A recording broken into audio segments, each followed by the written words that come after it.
Once in a while, one of those times will come when you're tuning the dial and something forces you to stop and pay attention. This is one of those times. This is not your grandmother's radio station. This is KQCX, The Storm. You're listening to myself, Kale Kelly, Joe Couto, and Andrea Drea, and this is The Skeptical Edge.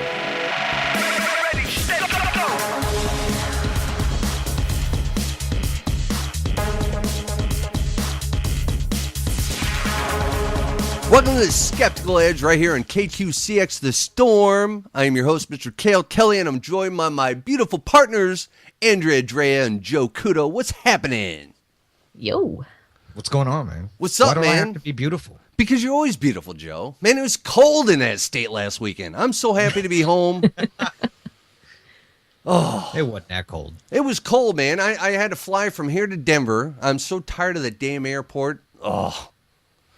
That airport, you get, usually, now this time, I will admit, this time I wasn't date raped by the TSA, which I'm really proud of. I mean, when you're in the paranormal field and you travel and you investigate, you got to pack all of your gear. And for anybody that's not used to investigating, you learn not to put your junk in your suitcase because your suitcase gets thrown around, it gets banged around.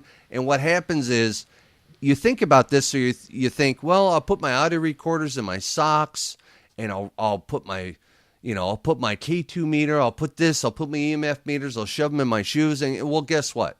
The TSA, when they run your luggage through the X-ray, you find yourself opening your bag that says, "Hello, sir. The TSA inspected everything in your bag," and they literally rip everything apart, and you find all your gear laying like in a pile on the bottom corner of your suitcase, and half it's broke.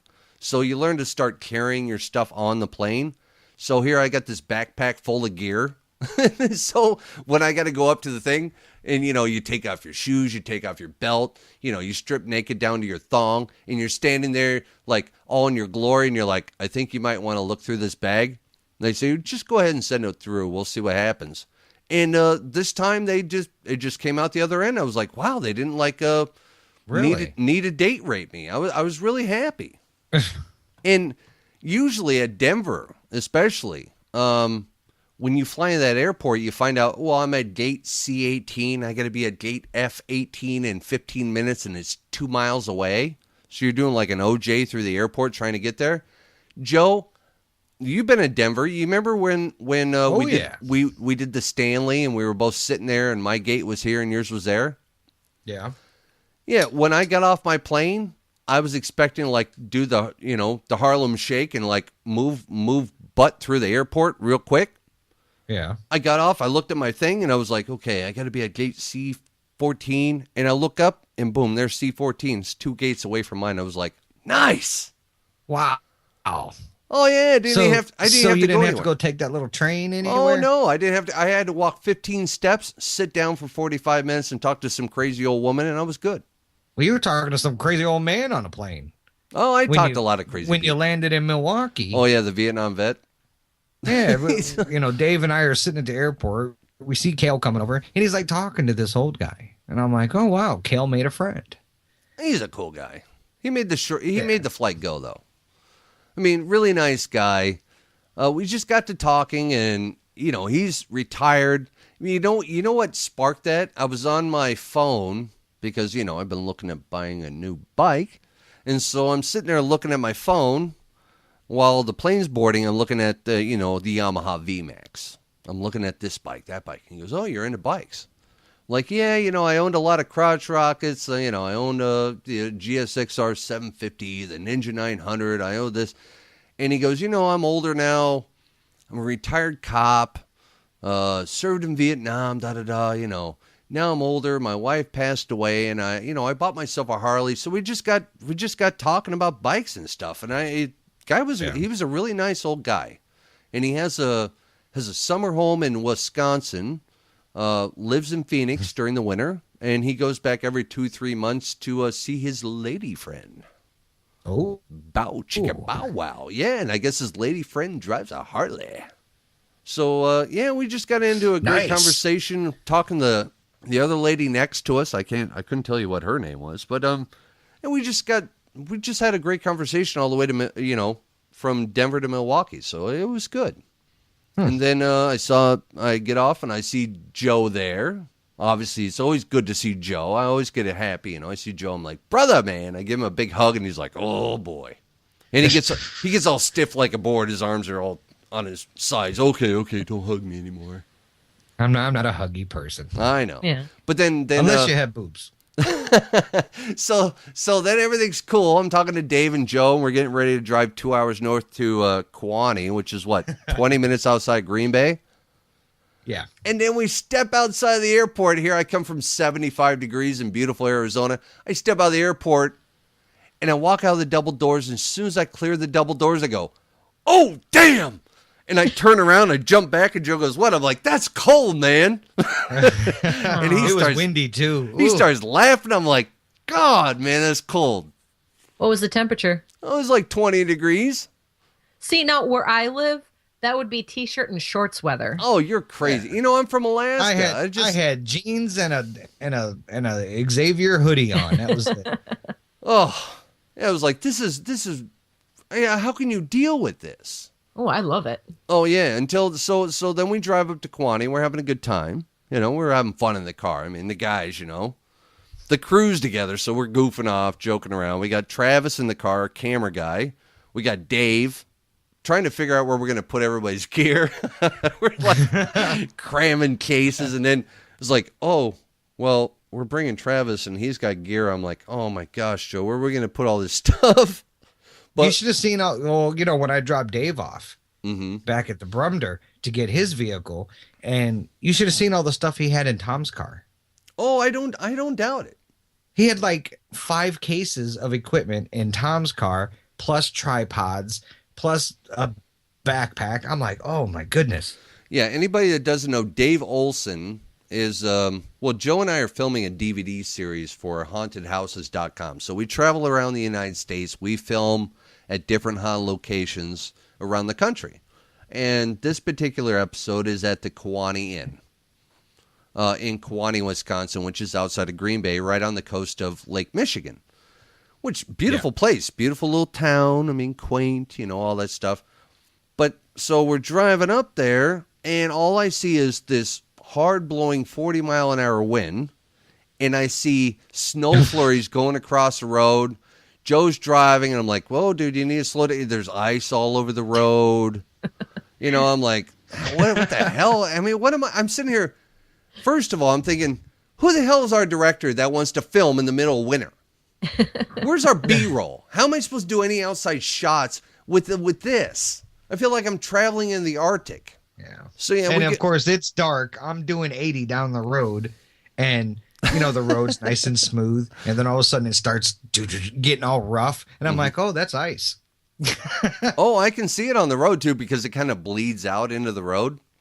I think Kale was getting a little nervous. No, dude, I'm from Alaska. I'm used to it. But you got to remember when you move from a place like Alaska or Minnesota or Wisconsin, just like Joe, I can't wait until you move out here, because after Joe lives in Arizona for 1 year, he will go back to Wisconsin in the winter and get off that plane and do the No, I won't. Oh, you bet. You watch. You become climatized, dude. You do. You'll get off that plane and go, oh my God, it's cold. You will. I'm telling you, it just happens. Yeah. I remember, man. I remember being in 10, 15, 20 degrees in Anchorage and come back to Arizona going, oh my God, I'm going to die. It's so hot here. I feel like I'm in the Sahara. I feel like I'm in a bad Ben-Hur movie. It's like traveling through the Sahara. Water.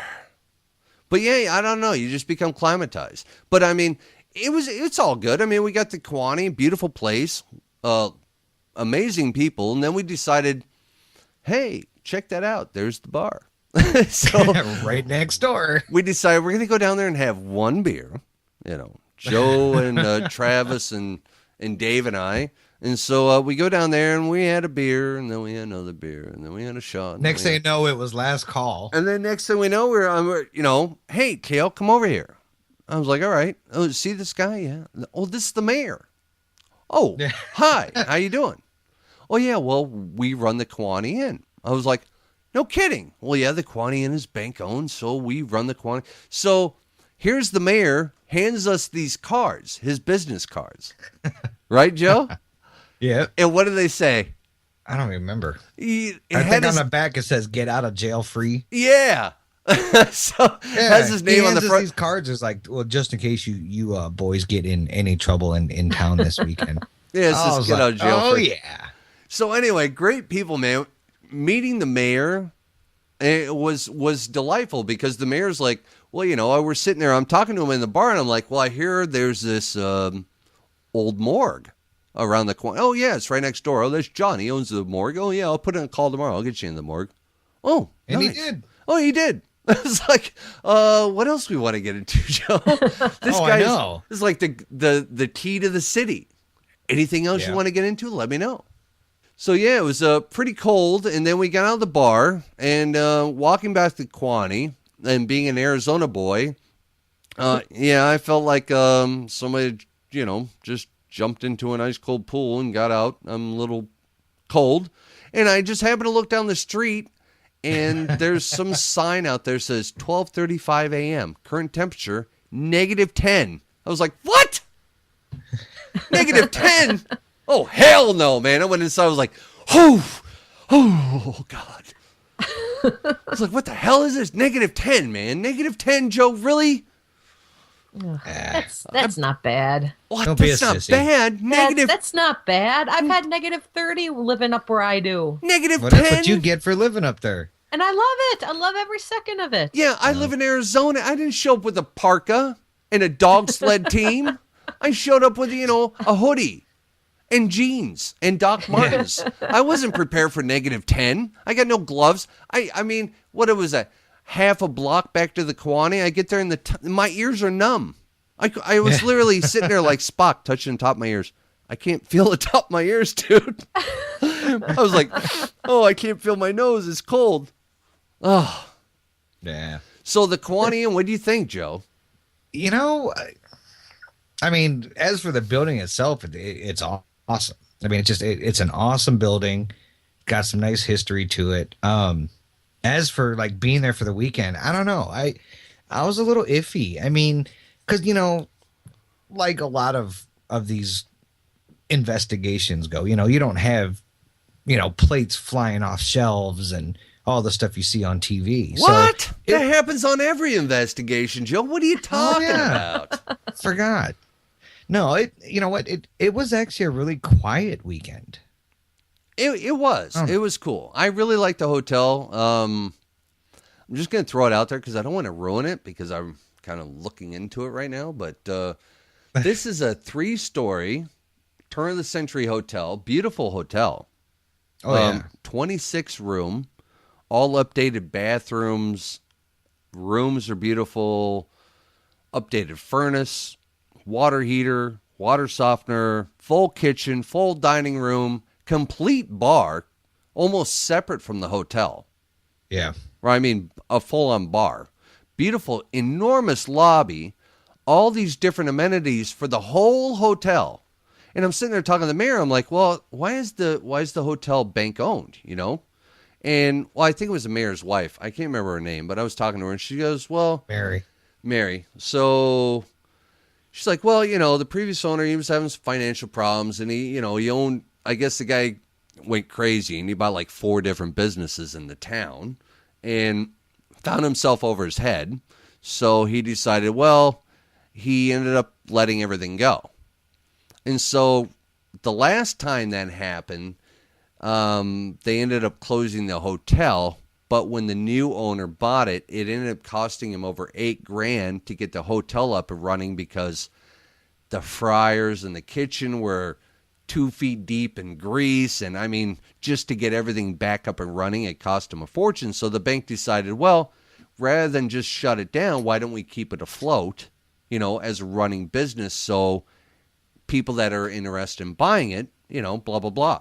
So I'm sitting there talking to the mayor's wife, and I was like, well, I'm just curious. I mean, what are you asking for a place like this? I mean, 26 room, 3-story, huge hotel. And she goes, well, the asking price was $400,000. I was like, and even then I was like, that's it? But she goes, then she leans in, she does a lean in. She goes, but being a major stockholder in the bank, they're willing to take a lot less. And I was So then I lean in a little bit closer to her. I'm like, so it's a lot less. And she goes like, 200? I'm like, $200,000? She goes, but they might even be willing to take less. I'm like, what? She goes, well, let's just say if somebody came in and offered the bank $150,000, they'd take it. I was like, excuse me? And then Kale looks at me. I was dumbfounded. I'm like, dude, that is about a 900 square foot house here in Santan Valley.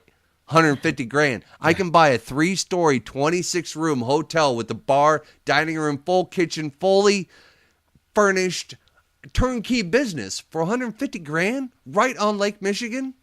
Oh, there you go. Come on, Kale. If Jason and Grant from Ghost Hunters can buy a haunted hotel, so can we. Oh, well, this hotel is a lot bigger than the Spalding Inn, dude. Is it? I don't know. I've never been to the Spalding. No, but I've seen the pictures of it, and I'm telling you, this is you're talking, and I will flat out say it. There's paranormal activity taking place there. I'm not going to tell everybody our evidence, but thus far, we got some pretty good EVPs. We got a lot of cool things that happen, a lot of personal experiences. So there's a lot of things taking place there. But come on, one spoiler. Give us one spoiler. Nope. Nope. I could give her a spoiler. Just a little one. I'm not asking for something major. Just a little spoiler. You got to buy the DVD. I'll buy 2 DVDs if you give me one spoiler. Okay. One EVP, and I'm not going to play it, but it says, who hung themselves? Ooh. And I think that's because that was one of the EVP questions. Did you hang yourself here? I'll give you another one if you buy 2 more DVDs, Andrea. All right. I could give Christmas gifts. Okay. So we're walking down the stairs, and right in the window is Satan's face. Seriously? Yeah, and you know what he said? He said, it's too Where's cold. Andrea? It's too cold here.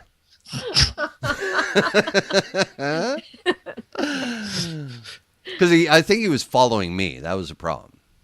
He's following me because I live in the desert. So when I go to the winter, he's not happy. He's like, you know what, dude, really? He's like, come back to the dark side. Yeah, no need for an exorcist. Just come to the cold weather if you want to get rid of your demons, because I don't like it for some reason. Yeah. But yeah, we had a good time, man. But going That's from good. -10 back to get off at Sky Harbor and 11 o'clock at night on Sunday. This is what people don't realize. It's cool. I mean, because we've traveled all over, Joe. We've been, gosh, where haven't we been? Okay, the Bahamas. But I mean, anyway, so we travel all over. But like, I fly out on Friday morning. I'm there Friday afternoon. We film 12, 16 hours a day. Yeah. We get little to no sleep, and then I fly home Sunday, and that's filming. But I mean, it's cool. It's fun to get out of town. I just need to get out of Wisconsin, man. I'm so tired of being in Wisconsin. Me too. Joe. Oh, trust me. When a producer finally, because we were supposed to be in New Mexico that weekend. That's coming though. Filming, yes, that's coming up soon. But so he sends me this message, and he's like, "Well, we're going to put New Mexico on hold for a few months, and we're going to go to this other place." And I was like, "All right, where?" And of course, Kale and I don't really want to know where we're going, other than like what state, what city, maybe. So he flat out tells me, "Oh, well, it's in Wisconsin," and I'm like, "Oh." But then you said where in Wisconsin? Oh, well, yeah, he said where in Wisconsin, or I said that, and he told me that we were going to Kewanee, and I knew exactly where we were going because I had been to Kewanee before. I had just never been to the hotel. So, but I will be honest. I mean, believe it or not, to all our listeners, Joe, we did something different that we'd never done before in this investigation. Yes, I did a shot of Jameson and chased it with a glass of Jameson. Beats on my table. We're at the bar, and somebody said, "Hey, I'm buying a shot for everybody." And Joe That was says, the camera guy. "Oh, that's right.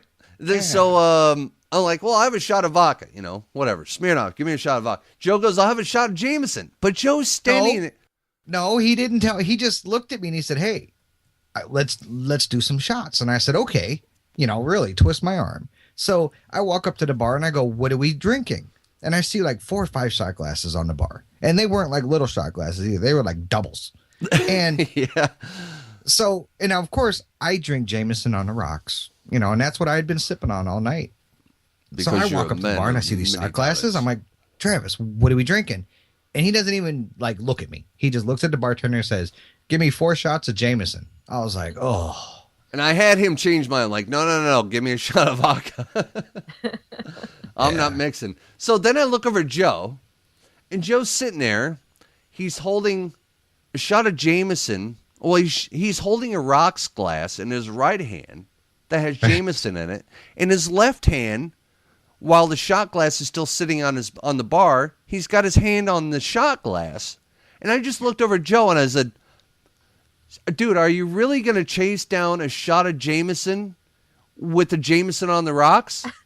And he looked at me and he goes, "I guess so." I was like, Well, I don't think that's exactly what I said, but yeah. no, but I was like, I never seen anybody chase down a shot with the same stuff on the rocks. I don't know. It's just funny. Oh, it was different for me too. Trust me. Yeah, it was all good though. It was all good. But no, you know what? We did do something different. We did, and because we didn't. I will. I don't expect any of our listeners to believe me, but I will tell you right now, to this date, because I still haven't done my research, I couldn't even tell you when the Quad Inn was built because I didn't research it. I made it a distinct point, and I call it the honor system on my half.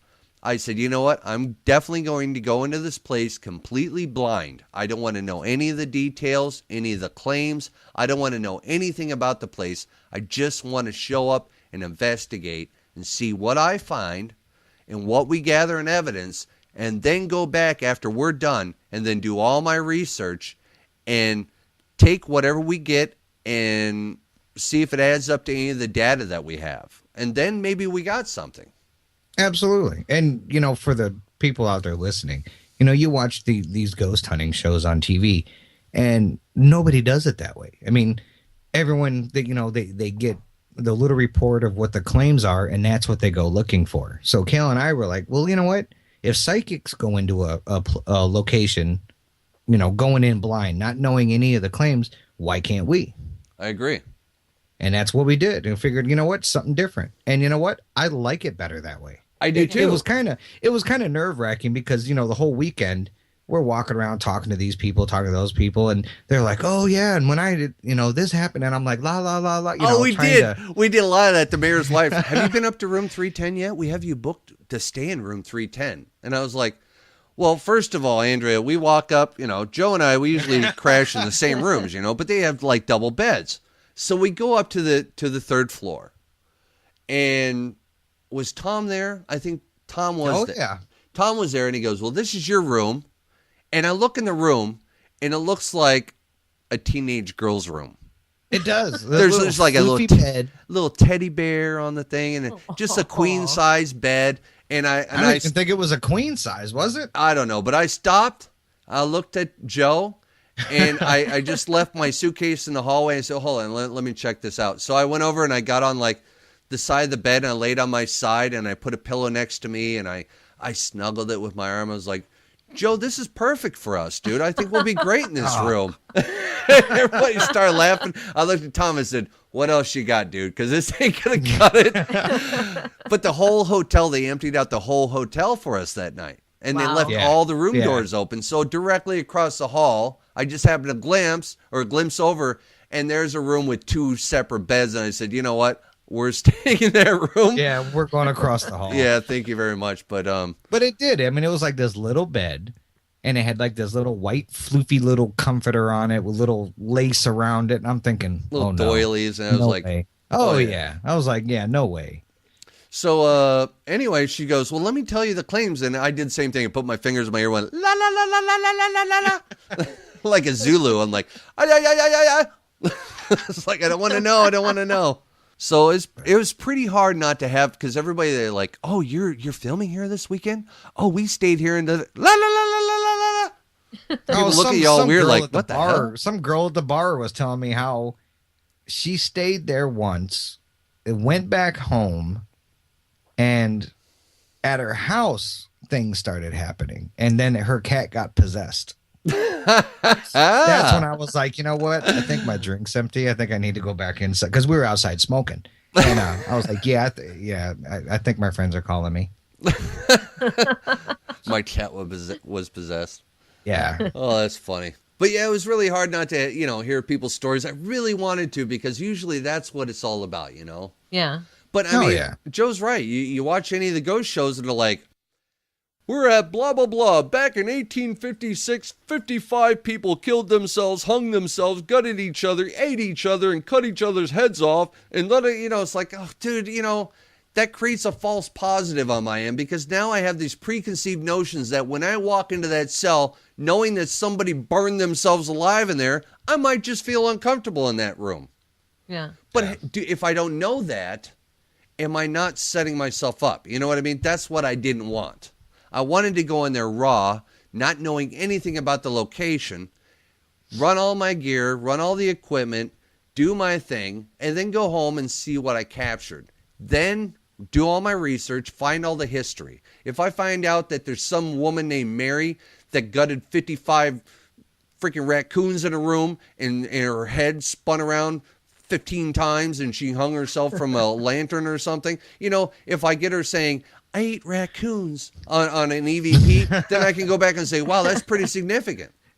You know what I mean? Yeah. So I've yet to do my research because, I came back, obviously, Sunday night. I had to wake up early, go to work on Monday. So it's all in queue. But, we have Dave Olson, our tech guy. Granted, I'm a tech guy. But Dave is like. Oh, yeah, he has you beat. Oh, well, Dave's a Chicago cop, first of all. Yeah. He's a full-on blown Chicago. We're sitting there and I'm like, dude, what's that in your pocket? He goes, oh, that's my badge.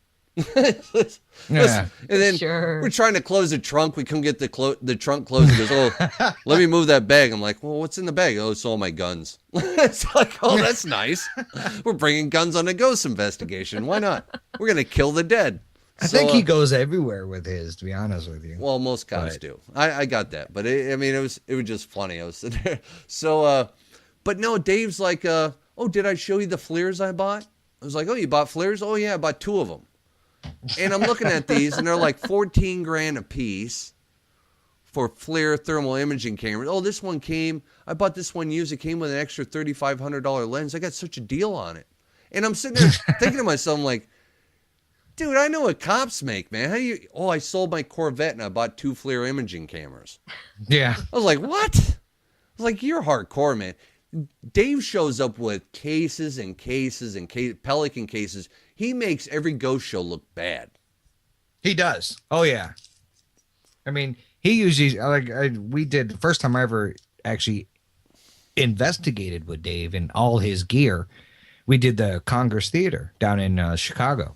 And I'm like, I'm driving up there, and it was Scotty and me. But I'm like, well, where's Dave? All of a sudden here, beep, beep. He's in this SUV with this big old trailer. He's towing this big old trailer. And I was like, wow, what is they got a band loading in tonight or something? And we get out and we're talking to him. I'm like, what's up with the trailer? And he goes, oh, that's my gear. And I was like, you're kidding, right? And he goes, no. He goes, here, I'll show you. And he opens up these 2 doors. They swing open. And I was waiting for Guns N' Roses to come out and start unloading all their stuff. I was like, whoa. Yeah, he has a lot of stuff.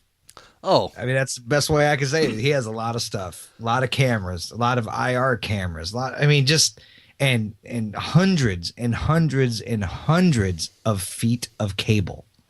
Oh. Hundreds and hundreds. It probably took us an hour to unload this trailer. Oh, and I feel like an ass. I'll just say it. I feel like an ass. I do. Every time we show up and Dave's got 15, 16 huge cases of crap and I got 1 suitcase and Dave sits there and gives, and I'm hiking up 3 floors of stairs because it's an old hotel and there's no elevator.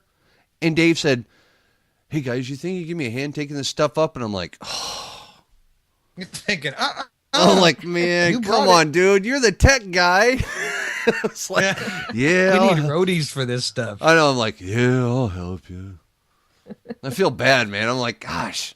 But yeah, he's got REM pods, EM pods. He's even got like, he's got EM vortexes, EM pumps. He got imaging cameras and motion detectors and laser grids and just everything and anything that you could ever possibly think of and then some he owns. Wow.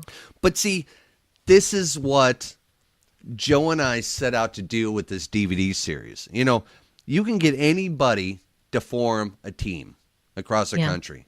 You know, we're a group of like-minded individuals that, you know what? We're not. that was the first thing we set out to do. We don't want a bunch of people that think the same. We don't. No. You want it to Trust be different. Me, one of me is enough. Well, so we set out, and I think it worked out pretty good. We got Lori. Lori joined us, and Lori's a medium. And granted, Joe and I don't use psychics or mediums, only because it's really hard. And I'm not shooting down psychics or mediums out there, so please, I mean, send your hate mail to skepticaledge@gmail.com. But I mean, we don't, only because, you know, I'm just going to throw it out there. I mean, I don't know the hardcore numbers, but I mean, if you really think about psychics, for every psychic out there that says they're psychic, let's say if you had 1,000 people that said, oh, I'm psychic, about 5 of them are going to be the real deal. Yeah. So we take everything with a grain of salt. I mean, Joe and I, on all our travels and all our years of doing this, we met plenty of frauds and phonies and freaks, trust me. And so it's really hard to differentiate between the real deal and the fakes. So we decided it was kind of Tom's thing, because Tom's the bankroller, you know, he's the guy throwing out the money because he owns hauntedhouses.com or whatever. And so he's the one paying for all the filming, and he really wanted to implement a psychic. And I said, well, and I remember Joe and I having this discussion last year when we filmed our first one. And Joe's like, dude, a psychic's really going to kill our image. Well, yeah. I mean, I don't know. You know what? I have my own issues with psychics. But, you know, what Kale and I are very skeptical about things. I mean, we try to, not saying that we are scientific, but we try to take a little bit of a scientific approach to things. Yeah. You know, and we do like to dissect data and just tear it apart, throw things away, just because, you know what, that's not good enough to call possibly paranormal.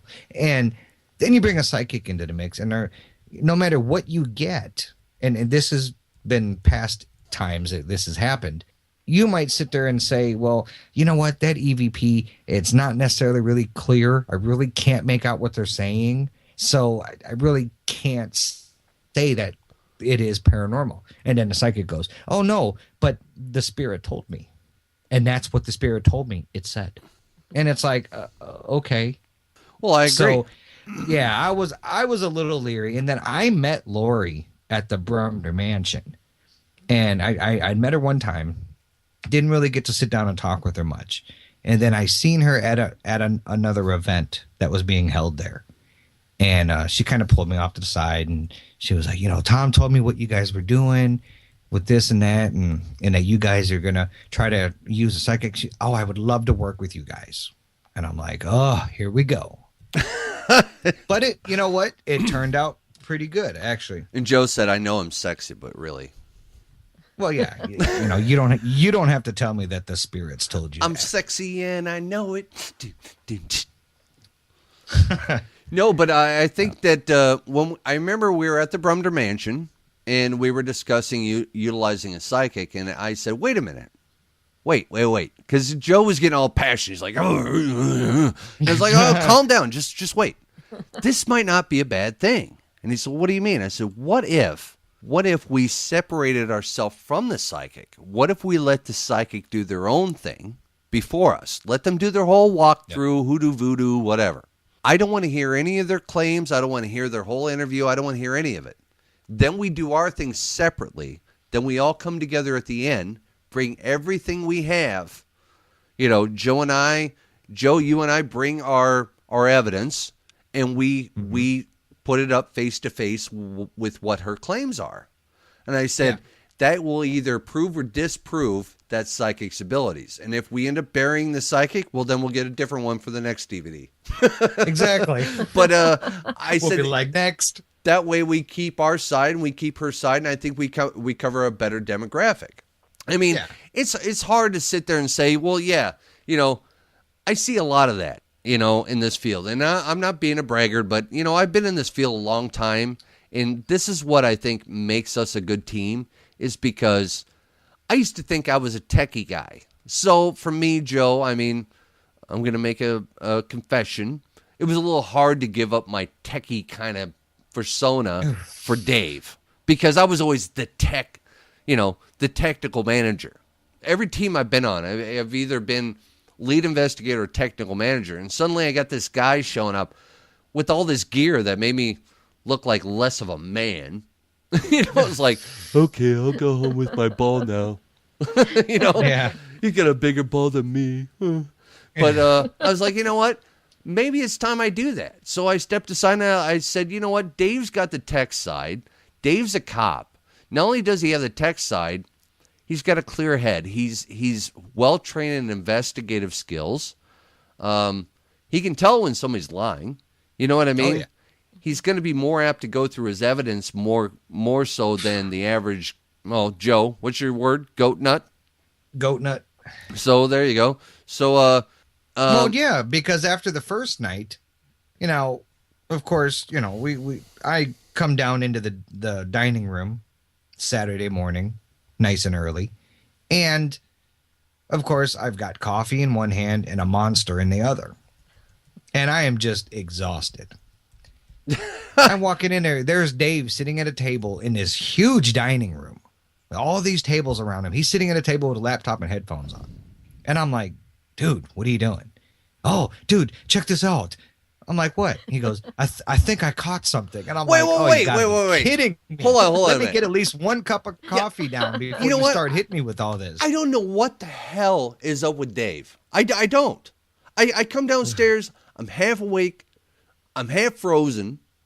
You know, I'm like, what the hell am I doing here in Wisconsin? This is just not normal for a human being to be in negative 10 degrees. I mean, I'm going through all these things in my head. Where's the coffee? Where's the rock star? Where's the, you know, and then I walk in the dining room. I walk by the front counter. Good morning. You know, because I work nights. I'm like, oh, I'm up way too early for this. I'm not going to use the expletive. This is way too early for me. So I walk in, Dave goes, oh, you got to come over and listen to this. I got an EVP. I'm like, what? I'm like, dude, where's the freaking donuts and the coffee, man? You know, you're already going through your audio? It's freaking 8 o'clock in the morning. He goes, I just pulled in this audio, and for some reason, I just skipped to this clip, and within 3 minutes of listening, I got an EVP. And I'm like, Dave, man, you got issues. I don't know what it is about Dave. But sure enough, I go over there. I'm like, all right, what do you got, man? So he goes, just listen. So I put on the headphones, and sure enough, he has an EVP.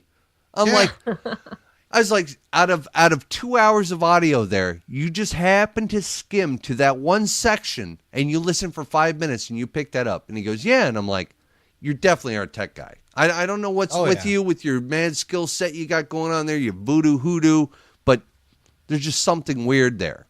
Well, you know what? He's got so much stuff, and he is so thorough when he sets up. So dedicated.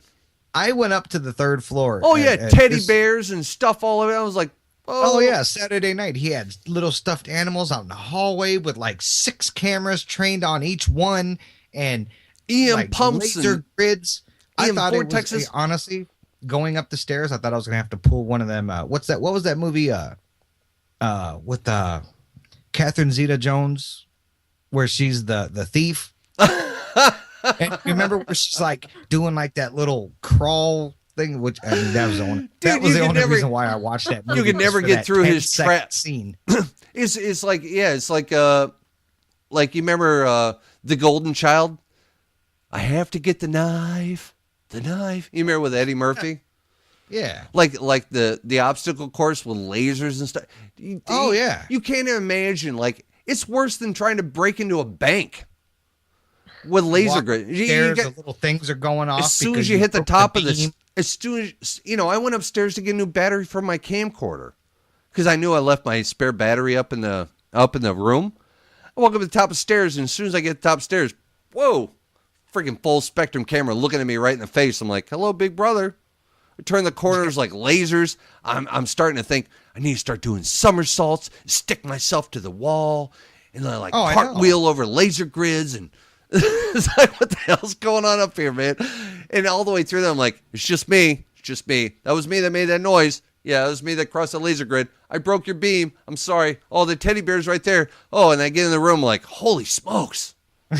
Safe. I'm safe. But yeah, it was just, it was crazy. But what I do find is, over the years, I find a lot of teams, when you go online, what's the first thing you see?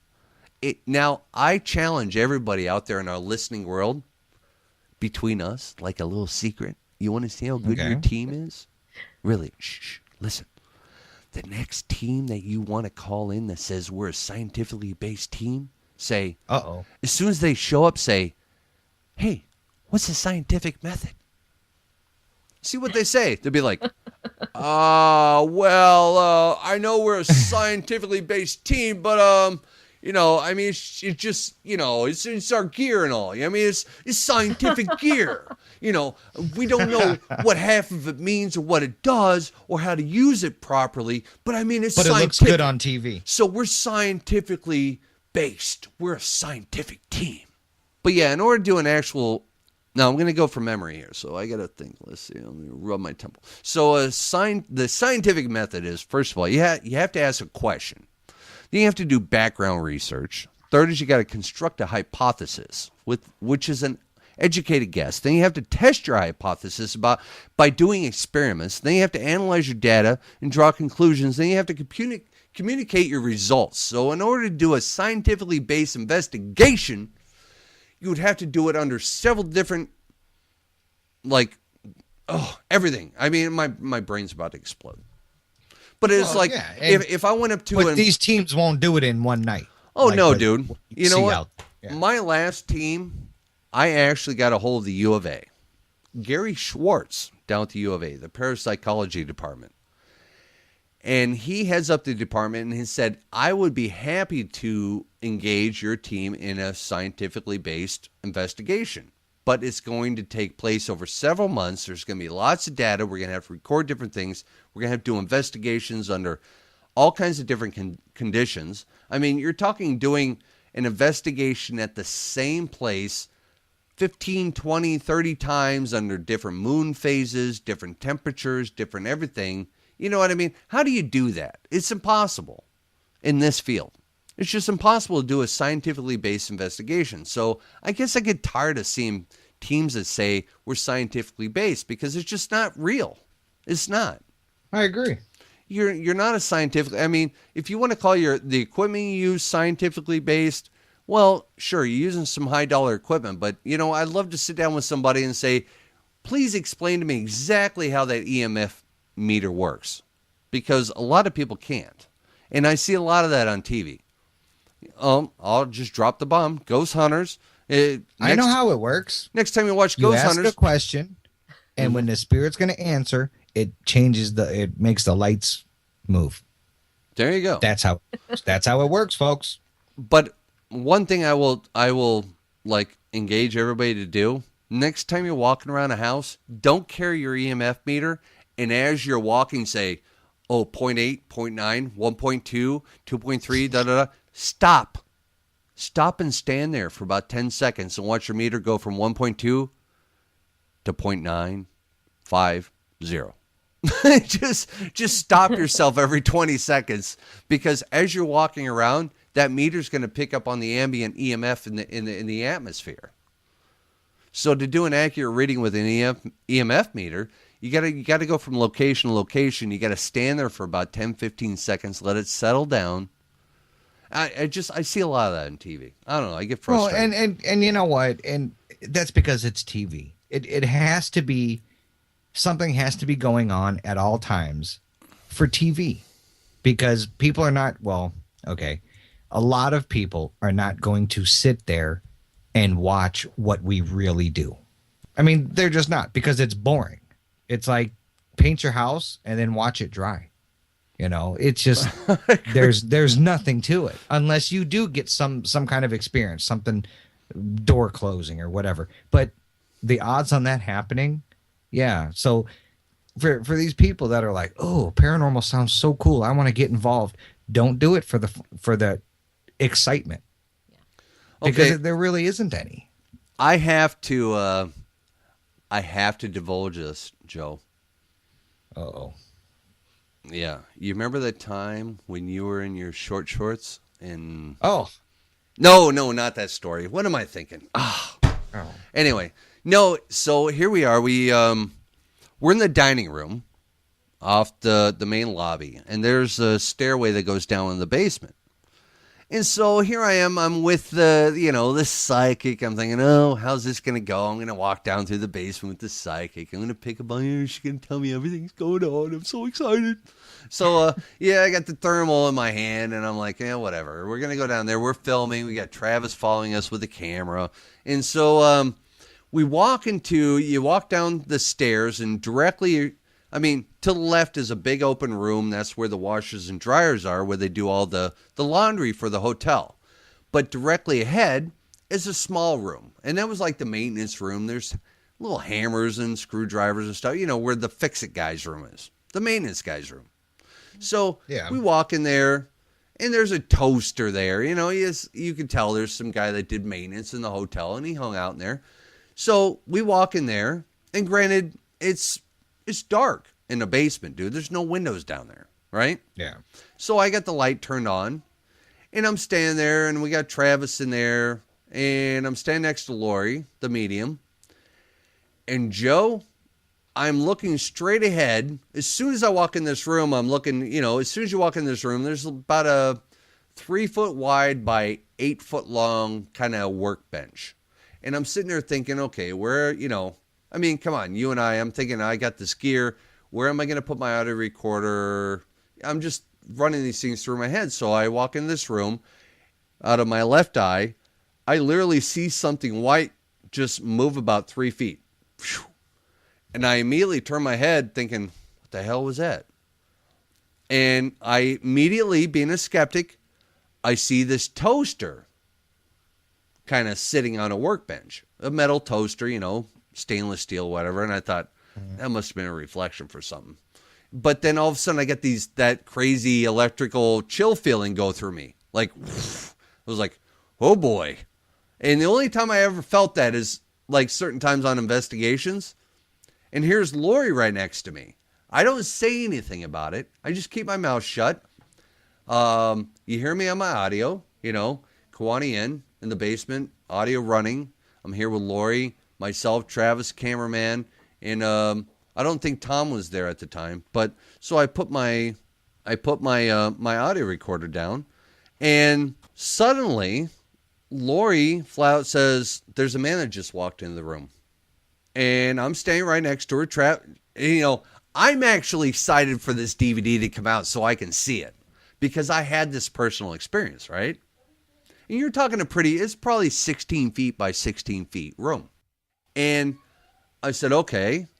And she goes, well, he's an older gentleman. He's got this white beard, kind of heavy set, wearing a 3-piece suit kind of thing. He's holding on to, he's got his left hand on his, imagine a suit, and you're holding each side of your jacket with each hand, right? And she said he's standing there proud, saying, yes, I own this place. I owned it. And I was like, okay. And I'm like, well, why is he here? Why is he still here? And she said, well, he's here to protect the place. So we start going into, I'm asking questions vicariously through her. As a skeptic, I'm entertaining the situation. Okay? Because I don't know where it's going to lead. I'm like, all right, so he's here. Okay, so what year did he come here? And she's telling me all this different information. She goes, she looks at me and she goes, was there a fire? And I don't know. I haven't looked at any of the research, right? So I'm like, I have no idea. And she goes, yeah, he's telling me there was a fire here and that he was here and he helped rebuild it. He helped with his own hands. And she said it was the far left right corner, or like the far right corner. So I guess that would be the northeast corner of the building. I guess there was a major fire, and he helped rebuild it. And she goes, he's got like this white beard. It comes down, but it doesn't cover his mouth. It's just on the sides, like these big chops. And he's very distinguished. And then she goes, he's telling me he was the mayor. I was like, what? And she goes, he's kind of heavy set, got a big belly, obviously he's well-moneyed, he's well-to-do. And then Tom, our other camera guy, our director actually, but he was running another camera, he walks into the room. And he goes over to where I saw this thing out of the corner of my eye. So now he stands right there, and Lori tells me, well, it's probably not going to be on the film, but I know it's on my audio. Lori says, Tom, you're standing right where he is. And I looked at Lori and I was like, where is he? Are you right there? And she goes, yeah, he's standing right there. And I was like, so he walked in right there. And she goes, yeah. And I was like, I saw something right there. She goes, right over there by the toaster. I was like, yeah. And she goes, that was him when he walked in. I was like, what the? I was like, WTF. I was like, wait a minute. I was like, because I never told anybody that. You know what I mean? I saw something out of the corner of my eye, like this white thing walked in and stopped right there. And when I turned my head, I didn't see anything. So for her to pick that one spot in the room and say he was standing right there, I was like, okay, this is a little weird. But what was funny is, here we did our own personal interviews. Remember that, Joe? Yeah. They filmed us each doing our own interviews.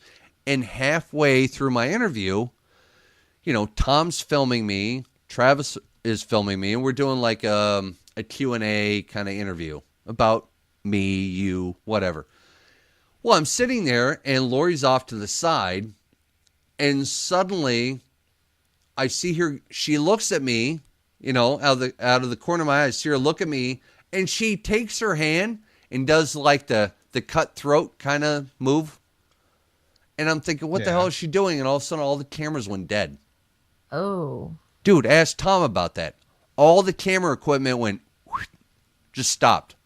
Ah. And Tom goes, we're going to have to start over. I'm like, what happened? He goes, everything just died. And Lori flat out said, she goes, yeah, because he just walked into the room right here and just drained everything he had. And I was like, you know what? You're starting to... You know what, though? You can't prove that, though. But, dude, how do you simultaneously kill 3 cameras all at once? They all died simultaneously. The position of the moon. Something. I don't know, but for Lori to give me that sign, and then all of a sudden everything died. Before that happened? Yeah. She was standing off to the side doing that, and everything just went, everything died. And even Travis was like, wow, that's weird. I had a full battery. And Tom's like, well, everything was charged. And that's why I went back in the dining room like, okay, well, halfway through my interview, everything died. Well, yeah, you came out and told me. Yeah, I was like, well, that was a little weird. So I went back in to finish the interview, and I ran an audio recorder. Well, which I think I brought up in the interview, but I started an audio recorder, and I left it there on the table. Because I thought, you know what, if we're going to finish this, I'm hoping I could pick up something. And Lori flat told me, she said, yeah, that's the owner. The mayor, that guy that was up there and was trying to correct me on the things I was saying. She said, if you could have heard him talking while you were interviewing, I was like, well, you know what? I can't hear. What do I care about that? I know that sounds terrible, but what am I supposed to do? Sit there and communicate with the spirits while I'm doing the interview? I don't know. Hey, that's what she does. Well, yeah. You know what? Yeah. And I hate to say it, but she weirded me out more than a couple times over the weekend. Yeah. And then you know what? And see, that's the thing is we come across a few, and you and I know a few quote psychic mediums that have kind of made us scratch our head in the past. I agree. So I don't know. I mean, I like Lori. I think she does good work. She is credible. Oh, I'm impressed. So yeah.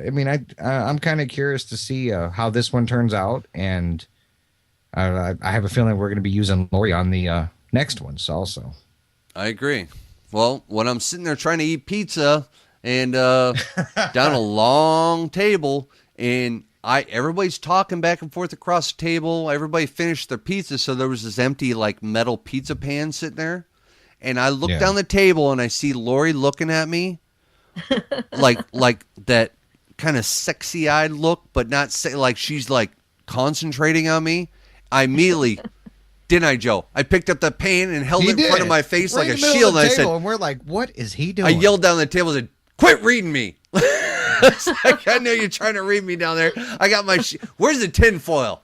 I was going to put a tinfoil. And she goes, and she did. She started laughing. She goes, I was trying to read you.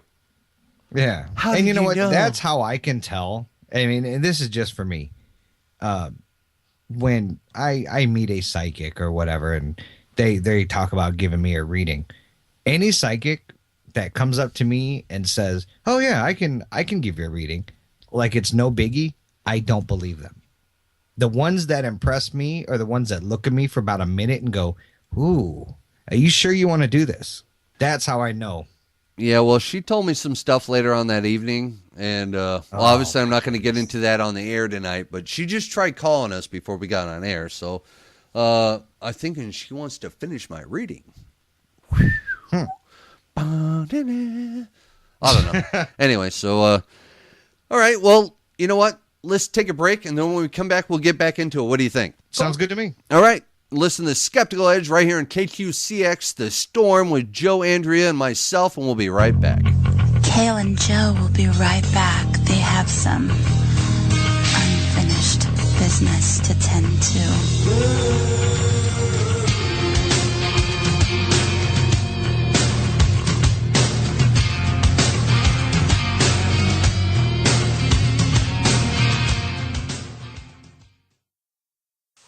Tranquility Base here. The Eagle has landed. Roger, Tranquility. We cannot believe you are on the moon. Repeat, cannot believe it. Over. On the bottom rung of the ladder. This isn't just one small step for man, but one giant leap for radio. Roger, Tranquility. We copy that. Now, broadcasting live from the moon, here are your hosts, Joe Couto and Kale Kelly, and this is The Skeptical Edge.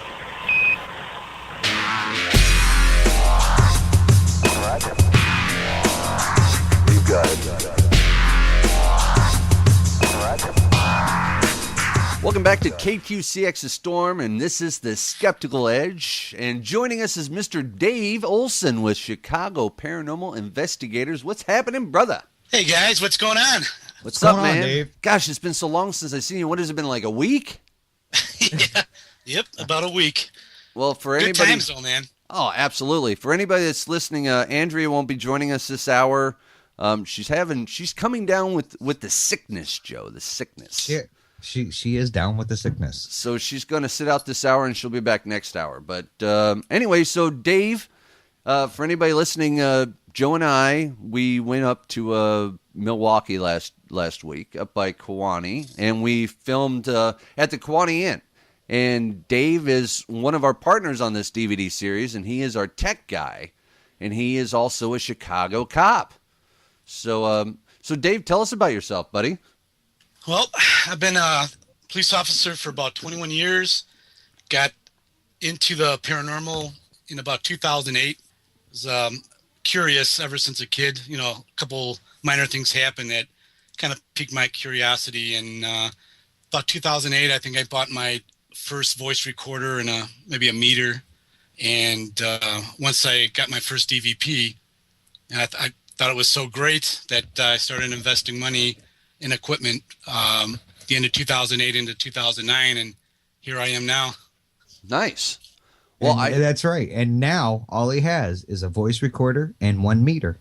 Yeah, sure he does. Dave is not your average investigator. You think you watch all the shows? Yeah, go investigate with Dave. Oh, yeah, overkill, huh? Oh, guys, look, I sold my Corvette and bought 2 FLIR imaging cameras. It's like, you did what? Hey, look, I pulled this trailer behind my big SUV. I've got REM pods. I got EM pods. I got EM vortexes. I got this thing, EM pumps. He's got more crap than anybody I know.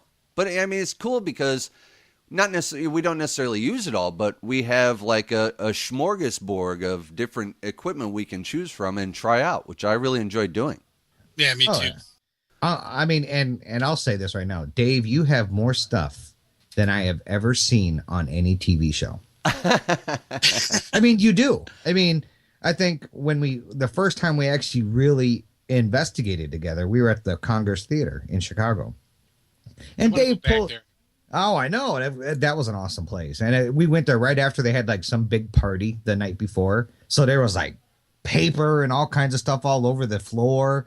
We were like scuffling around and like knee deep in like confetti and stuff. And it was crazy. But Dave pulls up, pulling this trailer that, you would load out a band with. And I'm like, what's in there? He goes, oh, that's all my gear. I was like, wow. I mean, you probably could have pulled 2 riding lawnmowers out of that thing. Yeah. I think it's recall it's a 6x12, enclosed trailer. And it's full, folks. I mean, don't think that he has like 4 things in there and then you can run around inside of it. I mean, it's literally full. He's got stuff hanging on the walls. It's nuts. I kind of like it, to use it as a base station, depending on where I'm going, set up tables, chairs, have all the monitors and the DVRs and stuff in there. So this way you have more control when you're investigating inside a location. Whoever's not investigating at that time can watch the monitors and take notes and, all that fun stuff. And that's where Dave sleeps because his wife kicked him out of the house for spending all this money on all this gear. His wife has no idea. More, I'm done with. Yeah. Well, we had that discussion. That was kind of funny. Dave goes, if my wife ever found out how much I spent on all this stuff. But I thought to myself, yeah, dude, I'm in the same boat. Don't worry. I get packages. I come home and, Trish will say, hey, a package came for you. And I know it's like my new meter or, my Mel meter or something. And she goes, so what did we buy this week? I was like, oh, busted. See, because I know she doesn't care, but I know it's going to get thrown in my face. Well, you remember you spent all that money on that meter, so I would like to have. It's like, oh man, always try to be exactly sneaky. What you mean. I need like a PO box to send all my gear to, so she never finds out. There you go. Keep it on the down low. Where did this come from? I don't know. I think you should have a PO box in Wisconsin. I probably should. Oh man, yeah, probably. Anna and I were off the same day, so we're off Mondays. And I pray, please don't let the package come Monday. So this way, when it comes during the week, I'm the first one home. I could take it, hide it, throw all the evidence away. Like it was never here. You know what I like about you, Dave, is that I think everybody has their own gift in this field, so to speak. Some people are sensitive to things. Some people are this. Some people are that. But there's just something about you, Dave, that I don't even think you realize. I think for some reason you have an ability, or for some reason spirits are attracted to you. And I say that based upon the ample amount of EVPs you seem to get at locations. And I'm not a dumb individual. I know how to go through and do frequency analysis and tell whether or not it's a whisper in the room or an actual EVP, depending upon the frequency that it falls at.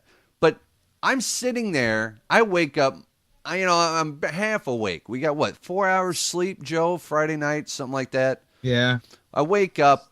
I go down to the dining room, and there's Dave, wide awake. He's got his laptop out. He's good. And I'm just looking for the cream, and he goes, "Dude, I think I got an EVP." I was like, I look across the dining room, I'm like, you know what time it is? Like, are you serious? He goes, I swear I just uploaded this and it's like an hour worth of audio and I skipped right to the section and there's an EVP, and I'm like, what the hell, man? So I'm like, oh, sure you did. So I went over and he goes, no, listen, I put his headphones on. Boom, there's an EVP. I'm like, what the hell's wrong with you? You're like a weirdo I was over looking here. for this voice I thought I heard with my own ears. And so I went right to near that area, that time slot. And within 3 seconds after hitting play, boom, there it was. That's what I mean. And Dave is thorough. Dave is very thorough because Oh, I noticed by looking at my email. Thanks. Oh, yeah, let's not even talk about that. I'll be sitting at work driving a forklift and my phone's just vibrating. And I'm like, what the hell?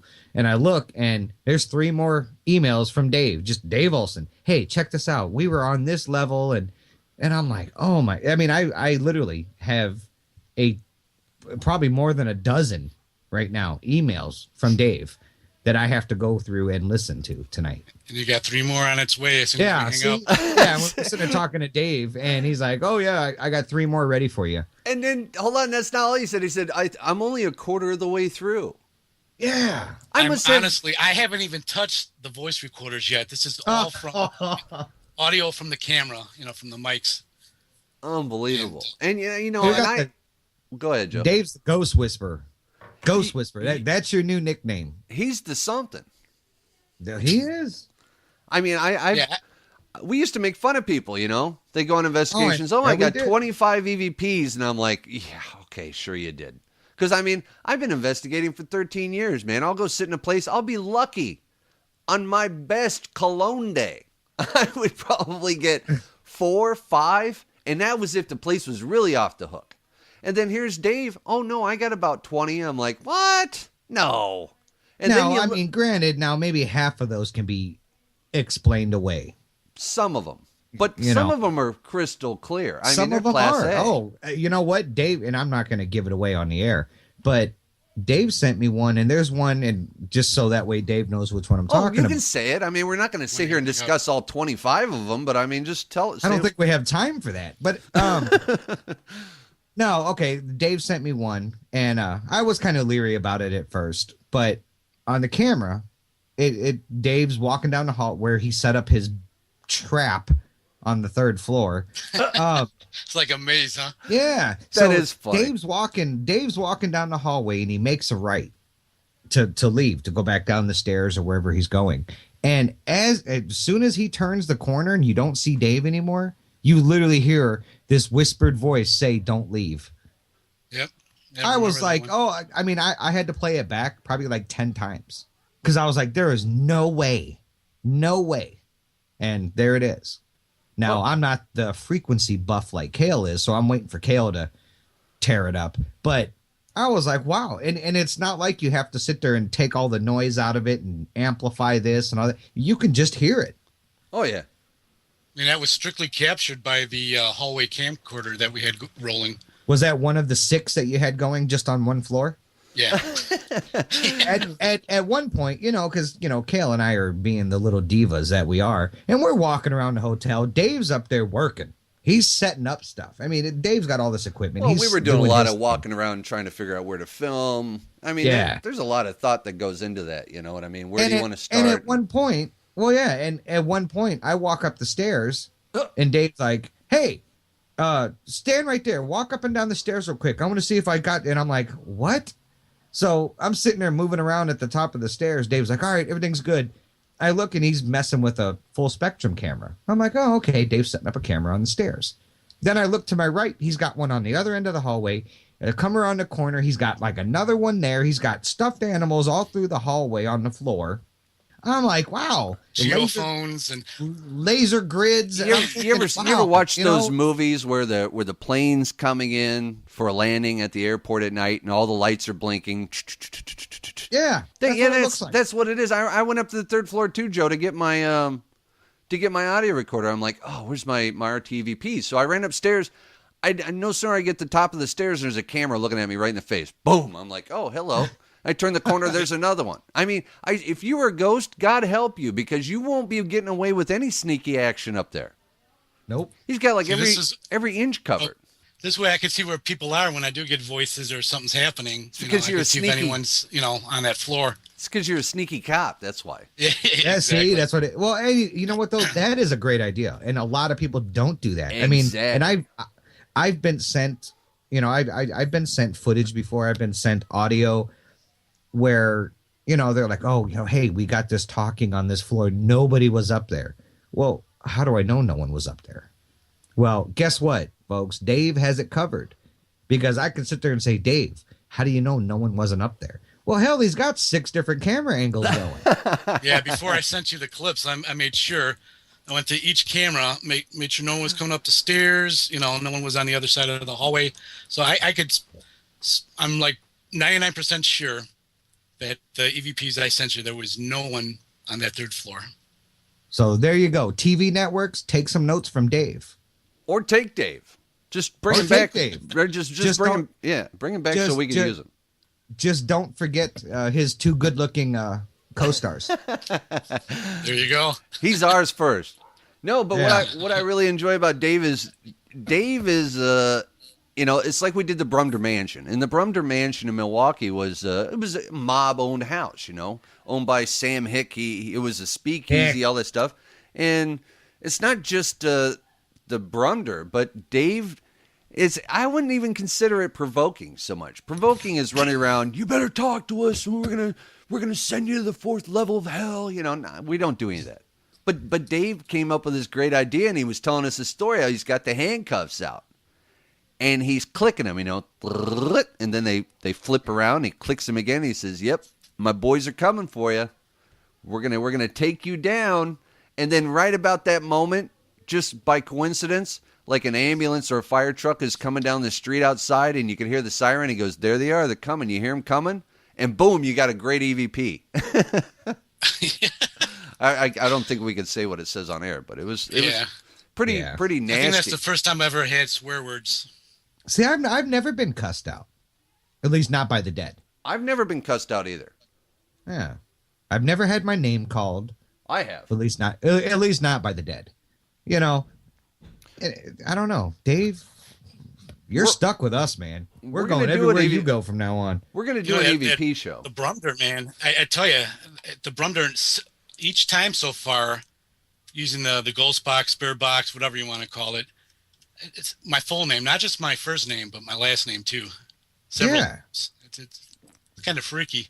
I've never heard, let's see, have I heard my name on the ghost box? I think we did at Healy County Jail up in Globe, Arizona, but I don't think, other than EVPs, I mean, we got those ones where I was investigating with a bunch of women. I was the only one there. I was the tech guy, so I'm walking around changing tapes, looking, you know, make sure everything's running, and I happen to walk into a room. They all went outside. I walked into a room to check the time on the tape, and this a few years ago, so I had the mini DVs, and I walk out, and you hear me walk into the room. You know, I announce myself, "Hey, this is Kale. I'm just in the room to check tapes," because any little noise picked up, you know, you have to look at. So I try to use good protocols. If I walk into a room, it's just me, it's just Kale. I'm walking in the room, it's me walking around making noise.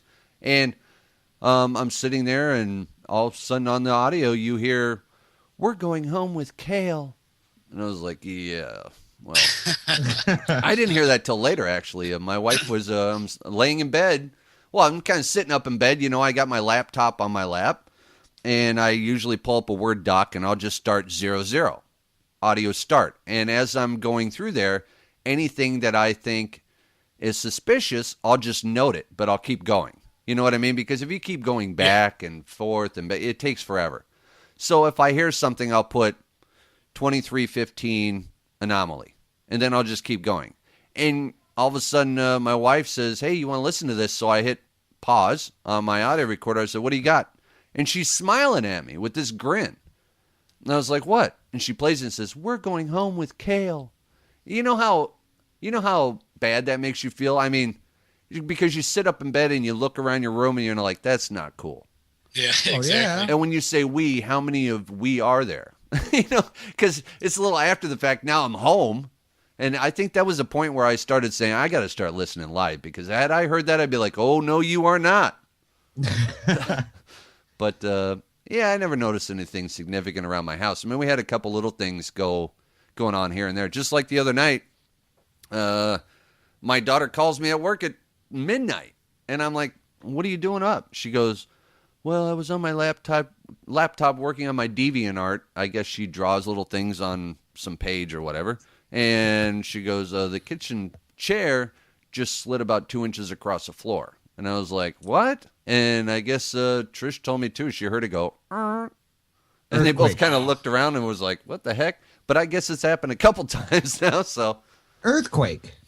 Oh, yeah, especially here in Arizona, man. Everything shake, rattles, and rolls. You guys don't have earthquakes out there? No, you know what's really weird is I've never experienced an earthquake, but I think it was last year. I was laying on the couch and everything just kind of felt like it started swaying a little bit. I was like, the hell was that? I thought it was like my heart beating fast or something because I was laying on my side, you know, how you kind of lay on your side and prop your head up with your arm, and everything just kind of slightly swayed back and forth. And then a buddy of mine, also my phone rings. He goes, dude, we just had an earthquake. And I was like, is that what that was? But we don't have anything major, no. That's all in California. But yeah, I mean, I love investigating with Dave. Dave, you're very extensive. You can really go into your stuff. You've got so many EVPs. I don't even know where to start. And I think when we do our EVP show, Joe, for our listeners, I think we should have Dave on. You know what? I think we should, and I think that'll be a longer show. Like, not a longer show, but I think maybe we should take the first 2 hours. Absolutely. Yeah, because I got some really great EVPs that I've captured from all around Arizona between Tombstone and, you know. Oh, we get to hear Kale's Ghost Box sessions. Hey, man. I've only heard him 100 times. Oh, well, you know what? Yeah, he may have only heard him 100 times, but don't tell me that you didn't say, now that's interesting. You know what? You have a couple. See, and for our listeners, the Ghost Box to me is like the K2 meter, paperweight, because I don't know. I have issues with it. I don't think it's very credible. But Kale played one clip for me, and I have to say, I mean, that one had me scratching my head. Of course. And you know, it's like any kind of piece of equipment. I'm highly skeptical of gear because there's so much crap on the market. You don't know what's good, what's not. But you know what? I'm open-minded to the possibility of all things, and therefore I'm willing to experiment with something. If somebody brings me a new piece of gear, like we have people we know that design and develop gear, and sometimes they'll send stuff and say, hey, try this out. Let me know what you think. And there's been times where I've tried out gear and said, well, that's pretty interesting. Like I've been able to receive some pretty adequate responses or evidence as a result. So as long as I'm capturing evidence, I'll continue to experiment with it. Now, if I use it 2-3 times and I get nothing, then I'm done using it. I'll literally just give it away. Like that PX I bought. Oh, yeah. And it's got the phonemes in it where it goes, hello, how are you? Yeah. I never got anything with that. And if anything, all I did is walk around and listen to my group. You know, the people I was with, they'd be like walking around in this location. You hear tree, and they go, "Are you by the tree? Are you by the tree?" And he'd be like, "Hunger. Are you hungry over by the tree?" It's like, come on, man, you're stretching here. Rain. Oh, were you hungry when it rained over by the tree? I was like, I'm done. You guys, you're a bunch of goat nuts over there. What are you doing? There's only one time I used that, and actually it was the PX. I got something that made me scratch my head. Otherwise, all the other times, it wasn't impressive. But wasn't even on the list of definitions. But I was at my side job working with another guy, and his name was Herman. And where the place I work my side job is haunted. And I got it to say the name Herman, not once but twice. And it was supposedly a female spirit. It was kind of interesting because I've never heard that before, and it got me so curious. I looked up all the definitions, and it's not even programmed in there. Now, you have the Ovilus. You have the Ovilus 2. Now, the Ovilus has the same board in it as the PX. So have you, as an investigator using that specific piece of equipment, have you been able to get anything credible with it? Other than that Herman, I mean, all the times you used it, have you really just not used it? No, I've used the Ovilus 2 a few times, but more than a few times, but I haven't been impressed yet. Yeah, but I'm still keeping an open mind. I'm hoping one day, Well, I spent a couple $100 on my PX, and when I just finally got fed up with using it, and I just sent it to somebody. I sent it to a friend of ours, Brian, in Ohio. I'm like, here, dude, I'm going to send this to you. He's like, really? Wow. I was like, oh, yeah, knock yourself out. Have fun. And I guess they use it and claim to get results. Well, I didn't, so, but I'm not going to just sit here and hoard all my gear. I mean, if it doesn't work for me, I'll pass it on to somebody, and maybe they might have better luck. Yeah. Right. So I don't know. Dave's got them cool LeVar Burton from Star Trek glasses. Oh yeah, but I couldn't get it to work. How embarrassing, huh? The Ovilus glasses. I didn't Yeah. bring the right cord. Yeah, the video Ovilus. Yeah. That'd have been kind of cool. Well, I tried using them. I think somebody was up there taking pictures of me with them on. I think it was Amy. Yeah. I'll get it going on the next one. You know what it was? I gave it an update, and because right before the update, I was messing around with it and it worked, but I don't think it took the update and correctly, and I don't think that's why that wasn't staying on, lighting up the way it should. But I'm gonna, when I have time, I'm gonna load the original version back in and make sure I have everything charged up, and I'm sure it'll be fine then. Hell yeah, because I want to play with them. But so Dave, you're like a TV star. Uh-oh. You Here we knew go. you knew I was going to bring this up. Yeah, I'm afraid what the people out there are going to say. Nah, you know what? Hey, It's your Dave- favorite show, right? Yeah, my favorite show, My Ghost Story. Oh, yeah. Here we go. And Dave was on there. Now, tell us about the case that you got to feature on there. Well, it was two of my investigations. I couldn't be on both shows. So, Brian Foster, and it was him and the other camera guy that was doing the documentary. They told the story using, my evidence, and that was at the Congress Theater. And then the story that Victor and I did was the Casa Madrid Big Timer Sound Shop. It's been on TV before. Victor And it actually Castro. was on My Ghost Story before. And, that place, I tell you, I got some of the best evidence, video and audio there. And that was all gangster related. Gangsters. Gangster. Now you have now the video clip was shown on the show, and the place now is a rim shop, a stereo shop, or whatever. It's Yeah. down in the basement. It's nothing but tires and rims everywhere. Correct. And so Dave's got this video, and you can clearly see that no one is even around. I mean, they're like down at the end of the room and stuff. Oh, I saw that And all of a video. sudden- That was with Victor, right? Yeah. Yeah. Okay. And it's like all of a sudden this stack of rims falls over. I mean, to watch the clip over and over again, it's loud. I thought it was And one rim. That right there makes you jump. Yeah. But- It was cool. I was in the command center. I wasn't even in the building at the time because we had some extras that wanted to try to investigate. It was their first time, so we had a few people that were new. So we took turns taking them in. And so I was in the command center, and I saw this on the monitor. I got so excited when it happened. I remember jumping up, cracking my top of my head on the ceiling. Nice. But yeah, I could say I had that place filled with cameras. No. And I have Get out. I have different angles to show no one was messing with anything and Yeah. where everyone was. But on a TV show they can only show the small clip of it. But I have clips of showing where everyone was, what everyone was saying, and and the cool thing about that is during that, a little bit before and after, I got EVPs of voices saying "Get out now, leave now," and all this kind of stuff. Really? Yeah. Get Now- out At now. the time. So what was it like? I mean, what was it like sitting there and on the set and You know what? They treated us well. They flew us out, on their dime. They paid for the hotel stay.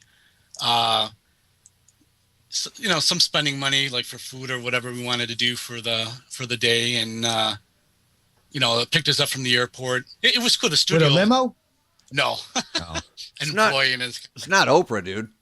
Well, I didn't know if like they had like a chauffeur standing there with a sign that said Dave Olson. We did have the guy. The guy had a BMW though, so Oh, nice. Well, I'm sure he works for the network. yeah. It was cool. The whole studio thing was really cool. Wow. Especially they had a lot going on. They actually had other TV shows and stuff in the same building that they were filming. You saw all the big trailers and stuff out in the parking lot. Oh, really?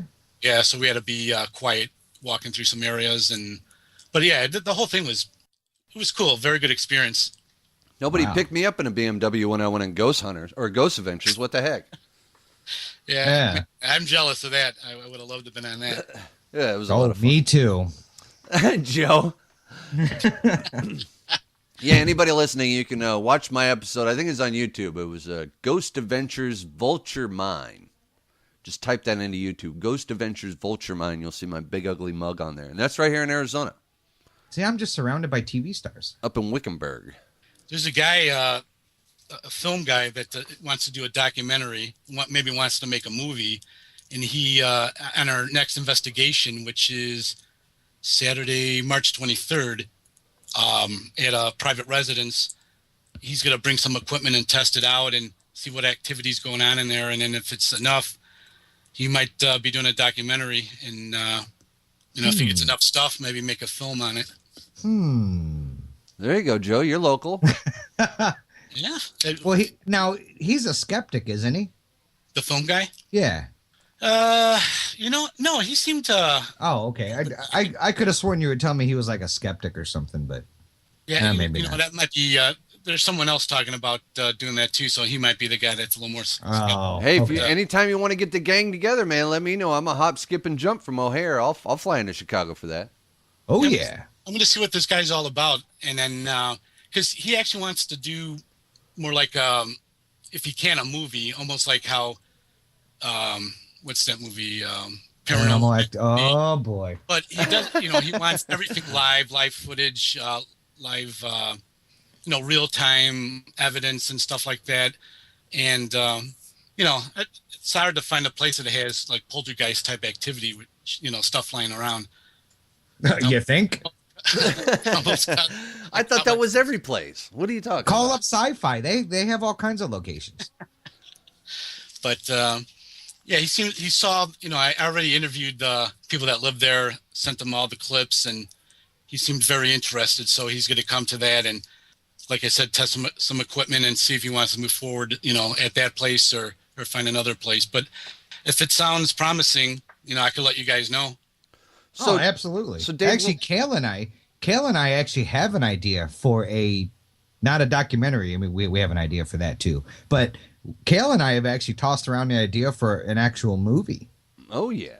It's just a matter of, hey, can someone support the fund? Yeah, it's financial backing. Yeah, for sure. It's definitely not cheap. No. It doesn't need to be a multi-million-dollar Hollywood blockbuster, but I mean, it just depends what you want to do, Something put in a film festival, and I think, what we shot last weekend, I think it's going to be great. I think it's going to turn out well. The only thing that I'm kind of iffy about is, you watch all these shows, and you see these people that sit around tables for 8 hours, and they review all their audio, and all. That's not real, folks. I am telling you right now, that is not real. Because when you think to yourself, okay, well, we investigated for 8 hours. I got 4 audio recorders that ran all night. Well, 8 times 4 is 32 hours. So that means somebody's going to have to sit there and listen to 32 hours of audio. That isn't going to happen in 8 hours. Plus, all your video cameras, you got it. Not only are you watching them, but you might actually pick up audio on those too. And then the security footage. And I mean, it just goes on and on and on. So it takes kind of a long time to really and thoroughly go through the evidence that you gathered, and that's why I think we're going to put all our evidence as a bonus on the DVD, as opposed to. And I don't know how Dave does it with all 25 cameras set up, because I tell you, my wife gets upset.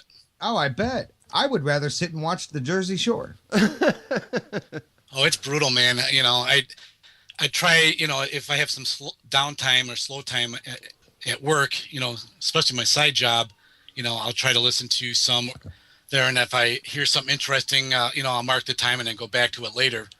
And then, when I get off my side job, I did it last night. I got off at 11. I'm up to 2 in the morning going through stuff, and then I got to be up at 5 to go to work. Oh, with the real job, and it's tough. And you know what? I like doing it though. And see, you have to like to do it, because there is no way anyone in their right mind can get motivated to get out of bed and say, hey, I'm going to go watch this footage of an empty room in night vision for the next 4 hours. Oh, it's brutal. It is brutal. Well, especially, I just finished the footage of watching myself sleep. It's that first night. Oh my Oh, God! how do you think I Is felt that- at the Brumder? You remember we were up in the first time we were there. We were up in the room and we put the tri-field on the bed, and everybody decided, well, we'll put the tri-field on the bed. We'll train the video camera on it, and we'll all leave. Guess what I did for 3.5 hours? I sat there and stared at a screen of a meter. And my eyes were getting all blurry and buggy. And you don't dare turn your head away because just for a minute, the needle might go and then drop back down. You know, so I'm like, oh, this is brutal, man. It's just horrible. But I think, if people ever have problems sleeping, that's what you do. You know, people always talk about, count sheep. No, count the dust particles that float around the room. That's true. You know what? You know what I feel bad about, Dave. That I think we'll do next time we're together. I think next time, because I did bring my external. We'll just create a folder, and maybe you could drag some of your audio and stuff over onto mine, and then I'll come home and help. Yeah, no, that would be great. I love to listen to audio. Oh, I can listen to audio anytime. Oh yeah, I can't do the video. That's why you have new people on your team. Yeah, I'm always afraid. With new people, I don't know if they know how to be that dedicated, they'll start veering off and miss something. Oh, no. See, I used to give stuff to the rookies, and then I used to get to the point where I'd be like, you know what, just give it back to me because I can't stand 20 phone calls a day. Hey, I think I got something. No, that's dust. No, that's that. No, that creaking, that's us walking. You can hear us talking as we're walking out of the room. Okay, take off the filter just a little bit. Well, that comes with the territory. It's a learning curve. So. Oh, it is. But it is amazing what you train yourself to pick up on, and you can pretty much tell the difference between. See, this is the key. If you're going to do an investigation, if you're just starting out, if you just want to walk around, first time thing, you know what? Come to one of my academy classes. I mean, we have one coming up. Let's see, April 27th. At 2 p.m., I'm going to be doing an academy up at Healy County Jail up in Globe, Arizona. And it's a pretty cool place. I've got lots of evidence there, but I will walk you through. It starts at 2 and we end at midnight. And we do a full presentation, the ins and outs of ghost hunting. And I think I do the presentation at the old train station, which is also supposedly haunted. And then we take a dinner break, and then we move over to the Healy County Jail. And I go through how to set up all the equipment, how to do everything. So if you want to come out and investigate with me, there you go. Just look for EastValleyParanormalSociety.com, and all the information is there. And at some point this year, one of those little training things that Kale does. Well, why don't you come out for this one? I don't know if I can. Starting a new job, I don't know if I'll be able to get the time It's April 27th. It might be, I believe that's a Saturday. So if maybe, I don't know, as it gets closer, maybe we can fly out or something, you can come. Yeah, but I'm pretty sure that if I'm not at that one, I'm pretty sure you'll be set up to do another one. Oh, yeah, this is the thing. We don't make any money off this stuff. I know a lot of people are like, oh, you just do that to make money. No, it's not true. I mean, everything we take in doing these academy classes, that money goes back towards the jail. Like the last academy class we did, there's a catwalk that goes between the jail and the courthouse, and the money we raised went to help restore that. Or roof repairs or different things to keep these locations up to par. You know what I mean? So they're safe for other people to go to. And I think that's, if people keep neglecting these old historical locations, well, then they go away. And then you lose them forever. And that's just a shame. So that's what we try to do, and that's why I teach these classes. I'm not making any money. I wish. But hey guys, you're gonna think I'm nuts, but I swear to God, just before you started talking again, Kale, I could have sworn I heard a 2-word whisper. Here we go. Was anyone whispering in the background? No. I'm in my studio with the door. Well, you know what? I'll go back and listen. But that's not uncommon. I've heard interviews with different people on other shows, and sure enough, because I mean I am on a mic. You know what I mean?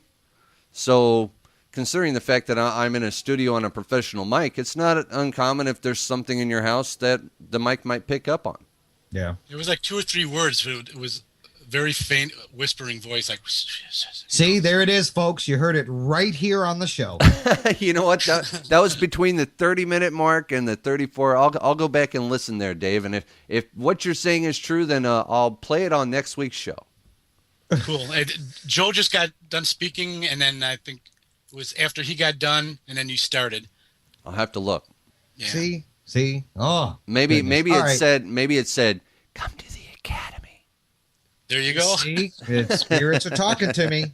No, but we do have a really good time, and I teach people the ins and outs of investigating. I play them a lot of cool EVPs and video evidence and audio and all that stuff, and we investigate all night. And you get to try out all kinds of new and exciting pieces of equipment and see what it's all about. So, but that's one thing I do like to teach our new people is that you have to have protocols. If you walk around, you'd be amazed what a microphone will pick up in the middle of the night in an empty building. I mean, just shuffling your foot a little bit on the floor, the microphone will pick that up clear across the room.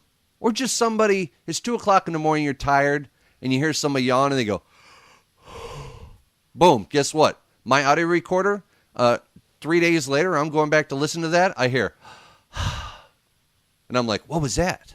You know what I mean? So that's why it's important to teach people, if you yawn, just say, that was me. If you walk in the room, it's just me, I'm walking in the room. You guys did a good job at the inn on the 3rd floor there. Every time you guys came up, you announced yourself, which was good. Well, you have to, because if you don't, then you get EVPs like you hear on TV. Next time, I'm not going to. I'm going to mess with David. But see, I'll get busted on the video cameras from 25 angles. Yeah. I'm going to try to be like a ninja. I'm going to dress in black and see if I can crawl up the stairs and just be like, get out, Dave Olson. Well, you know where I heard it a lot. I had a camera, well, actually a couple cameras set up in that 310, but it picked up footsteps, and then as you guys were coming up, some faint voices. But as you got closer, you announced yourself. So I actually heard it on the voice recorders and video recorders in the room. But I would have had to compare it anyway. Even if it wasn't you, with the hallway cameras, make sure no one was around. But Oh, I know. Yeah, I we heard you can't guys sneak up announce on yourself Dave. anyway. Yeah, we can't sneak up on Dave. He has us covered. Well, he's a cop. That's why. Yeah, see? You know what, though? Dave didn't have the REM pod covered back in Milwaukee. I love Dave. Dave's funny. We were trying to get all the gear in the trunk, man. I'm like trying to get the trunk closed. I'm like, what the hell is this? And Dave goes, oh, I'll move that. That's my gun. I'm like, I forgot we're investigating with a cop. So. Oh, no, see, Kale, you missed it. Last time Dave and I were at the Brumder together. Mm-hmm. I had, because, people have heard us talk about it before. And there comes a point where you got to have some fun. Oh, yeah. Absolutely. So we're down in the basement. Dave's setting up his, $30,000 worth of gear. And he has a REM pod, and he's sitting there talking. Well, if you want to come close to this, it'll, and he goes to touch the antenna, and it sets off the alarm and stuff. And he goes, this will happen, if you come close to it, whatever. And in my pocket, I have a walkie-talkie. So But a lot of people don't know this. Oh, Yes, a lot of people joke. don't know this, but they see it on TV all the time. Yep. I told Joe about that. Yeah, Kale's the one that told me about it. So I was like, what better way to test it than to screw with Dave? So as Dave's backing away, because he's watching it, he's backing away from the REM pod. And Oh, it was a REM pod. Okay. Yeah, I key the mic, and it goes off, and Dave stops. And he goes, whoa, okay. So he moves closer. He goes, all right, all you got to do, come back over here and come by this antenna, and it'll set it off. I wait a minute. Dave starts to back away. I hit it again. Dave's like, oh, okay, so you don't want me to leave? And I'm like hitting it like it's answering. And I fell for it. for like 20 minutes. Oh, that's great. I had him going for like 20 minutes, and Victor was standing next to me, and Victor's like, dude, that is so wrong. I'm like, but it is so funny. And I think Dave finally caught onto us over there snickering, because he looked over and he goes, what are you doing? Yeah, I didn't realize we had the walkie-talkies out. Yeah, I thought they were still packed. You don't no, you remember just me gotta- saying, hey, Dave, do you have a walkie-talkie? And you were like, oh, yeah, here. All you got to do, folks, if you got like REM pods, or you got to, if you're into the K2 meter, whatever it may be, just turn the walkie-talkie volume all the way down, and just like put your hands in your pocket, and then just click the button one time. Just go click, and watch all the lights go. Poof, everything will light up. Oh, it'll from across the room. Oh, It'll set it absolutely. off. It'll do it upstairs. Like I've done 2-story homes, and you'll hear somebody get on the walkie-talkies because I'll have motion sensors set up all down the hallway, different things, and somebody will say, "Hey, you guys want to take a break?" And all of a sudden, everything in the house goes, poof. Everything lights up, and that's when I first started realizing I'm like, wait a minute. So I let everything die down. I clicked the hammer once and boom, everything would light up. And I was like, look at the interference. Or an incoming cell phone call. Even though your phone is on vibrate, if you get a text message, it'll set them off. That's why we tell people on investigations, if you get a text, let us know. Or shut your phones off. So certain things, like if everything just suddenly goes off at once, I just throw that out because I figure, well, that's somebody's cell phone or whatever. But if I got motion sensors set up going up upstairs, and all of a sudden, boom, the bottom one lights up, the middle one, then the next one, and then that's significant. That's not all. If they all go off at once, that's got to be an anomaly. Yeah. You know where I almost got tricked too with the REM pod, and maybe even the null meter, with the REM. Oh, I should have let you try my one of orb the blast. residential investigations I did not too long ago, a couple months ago. We had a guy with us, and I didn't realize he set up remote audio motion sensors. So he had like a command box, maybe with 4 lights, and it would send a wireless signal to the command box if something was going off. Well, I was using the REM pod asking questions, and I backed away, and it kicked on the motion detector in the bathroom where the client said, he always hears big stomping footsteps, and he saw a big shadow there before. So it seemed like I was interacting with something, but without knowing that motion was in the bathroom, because it nothing lit up. It just sent a wireless signal to the other investigator. And every time I walked away, and it would go off, or so it seemed like I was communicating with something. And then we realized he had a motion detector in there. So you got to watch that too. If it sends out any type of wireless signal. Yeah. And see, folks, that's why you should always question everything you see on TV. It's not gospel just because it's on once a week. I agree. Well, the shows are entertainment first and foremost. As long as people understand that. I mean, that's what it's all about. I know, but you know what? Too many people out there take what they see on TV and they go out there and they try to mock exactly what they watch. Because they think that it's going to be that active, and I'm telling you, folks, it really isn't. It doesn't work It's like not. that. I mean, I wish that'd be cool, but it's just not real. Yeah. All right, you know what? I say we add some silly to the show now. You ready? Sure. Uh-oh. Oh, Dave's like, uh-oh. All right, Dave. Gotta tell us right now, be honest, what is your most embarrassing moment while investigating? Oh, man. Did you pee yourself? No, probably, I think it was at the Cambridge Theater where I think I bent down or did something and ripped my pants in the crotch. Yep. But I had a nice airflow, like air conditioning, until my wife came back and dropped off some new pants. Did you ever get scared where you just wanted to pull a dude run? Yeah, you know what? There's a few times where I was in an area alone and I just felt like something was right on my face. I could feel it with my body reacting, and I wanted out. But I try to tell myself that's what you're there for, Yeah. But yeah, there's a few times I wanted to get the hell out of a certain area where I was alone. And I got to be honest. I haven't really had any of those moments. I mean, I've walked into, being the tech guy, that's the worst position there is, because not only do you have to string out all your crap and set up all the gear, guess what happens at the end of the night? If you're in some messed up haunted location, you get to go into all those little creepy crawly crevices all by yourself to retrieve your gear. Yeah. So if you got an issue with being alone, maybe the tech department isn't for you. Yeah. Yeah, there's one that really stands out now that I'm thinking about it. Was there was a place in Chinatown.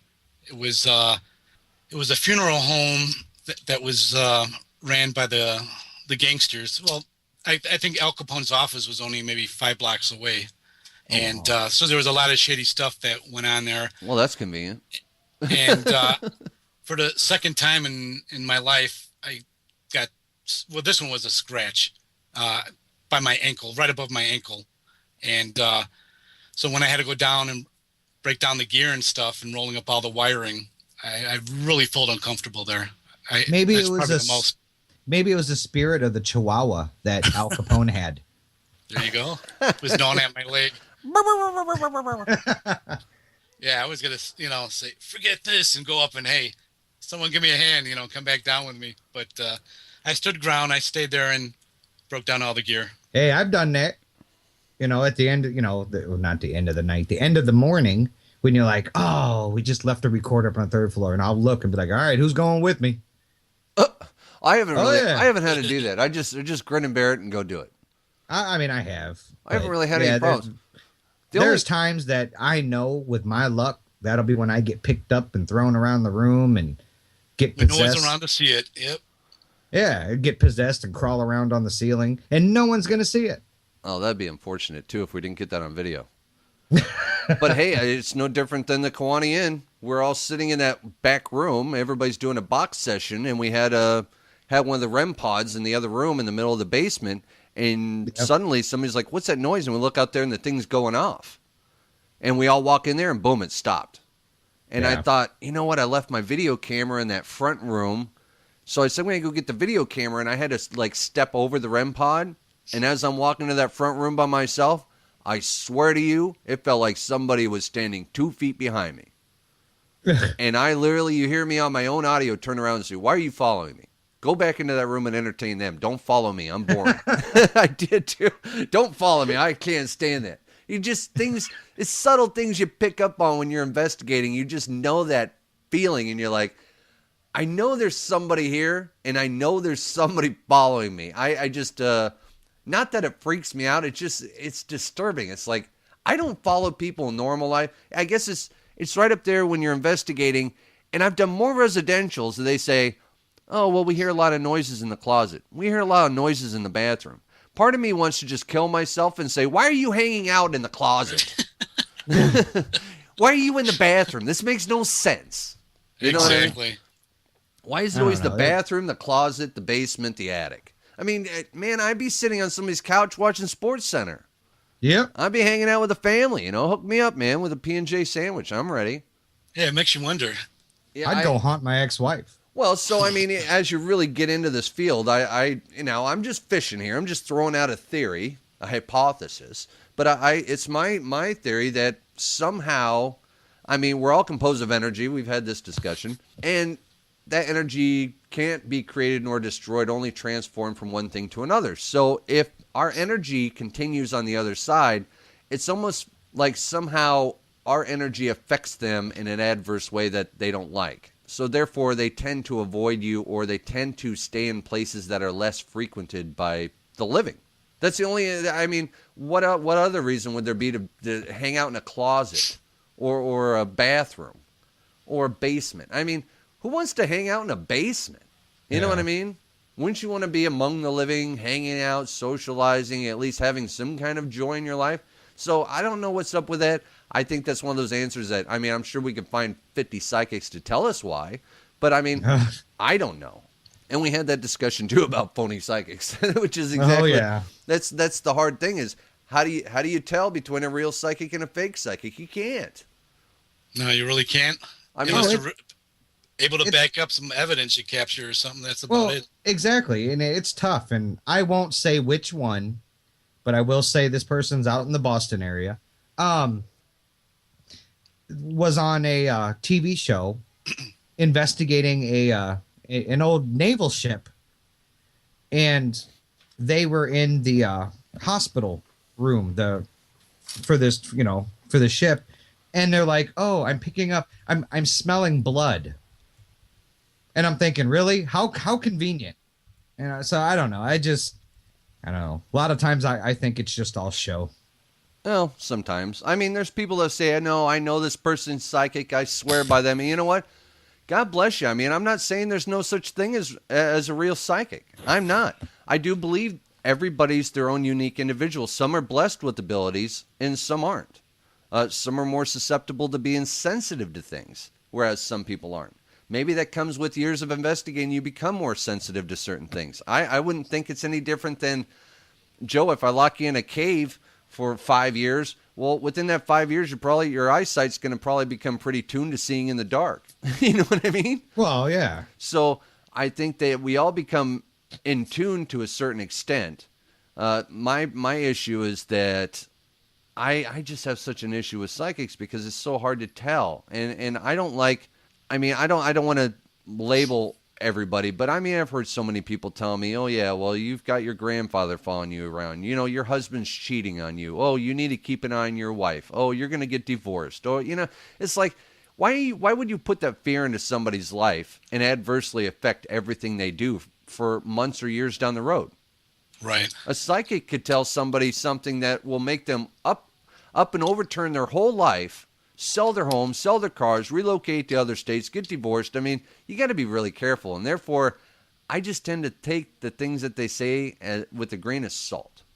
I'm not opposed to experimenting with different psychics and seeing what they pick up and then comparing it with the evidence. Then that's pretty significant. You know, then I can validate that. But I can't just take somebody just because they say, oh, I'm a psychic, I want to come on your investigation. It's like, nah, that's okay.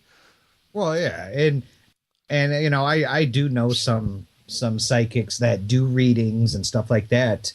And they tell me all the time how they have repeat customers that are just constantly spending and spending and spending for these readings. And it's, I don't know. I'd kill my spouse. I'd kill my spouse. I would. I'd be like, you spent how much on Cleo? Yeah. The Jamaican It's just psychic crazy. man. There's another one. Didn't she go to prison for fraud? I don't know. Cleo, you remember her? The Jamaican. Yeah. The Call me, man. Call me, man. I'll tell you your future. Yeah, I think she went to prison for fraud. Milked people out of millions with her psychic hotline. So, For some reason, I don't remember her. what? Oh, come on. Now? Cleo, everybody knows Cleo, man. She wasn't even Jamaican. That was the funniest part. She wasn't? No, that was Oh. all a front. She was probably like from Chicago or something. Probably from Dave knows her. probably She lived was in on like the team. probably lived in Yeah. like Oklahoma or something. Yeah, I don't know. I just have issues with a lot of that, and it's you know, maybe it's because I'm skeptical. Who knows? No, I think it's good to be, err on the side of skepticism. I think that's responsible, actually. If you go into a location and you take 20 pictures and every little piece of dust you see, you think it's a ghost, and I mean, that's why you need to get with credible people that can explain the difference. I'm not saying there's no such thing as orbs. I'm not. I've got things on video that I cannot explain. At the same time, I'm not going to sit there and tell you, yeah, that was a spirit.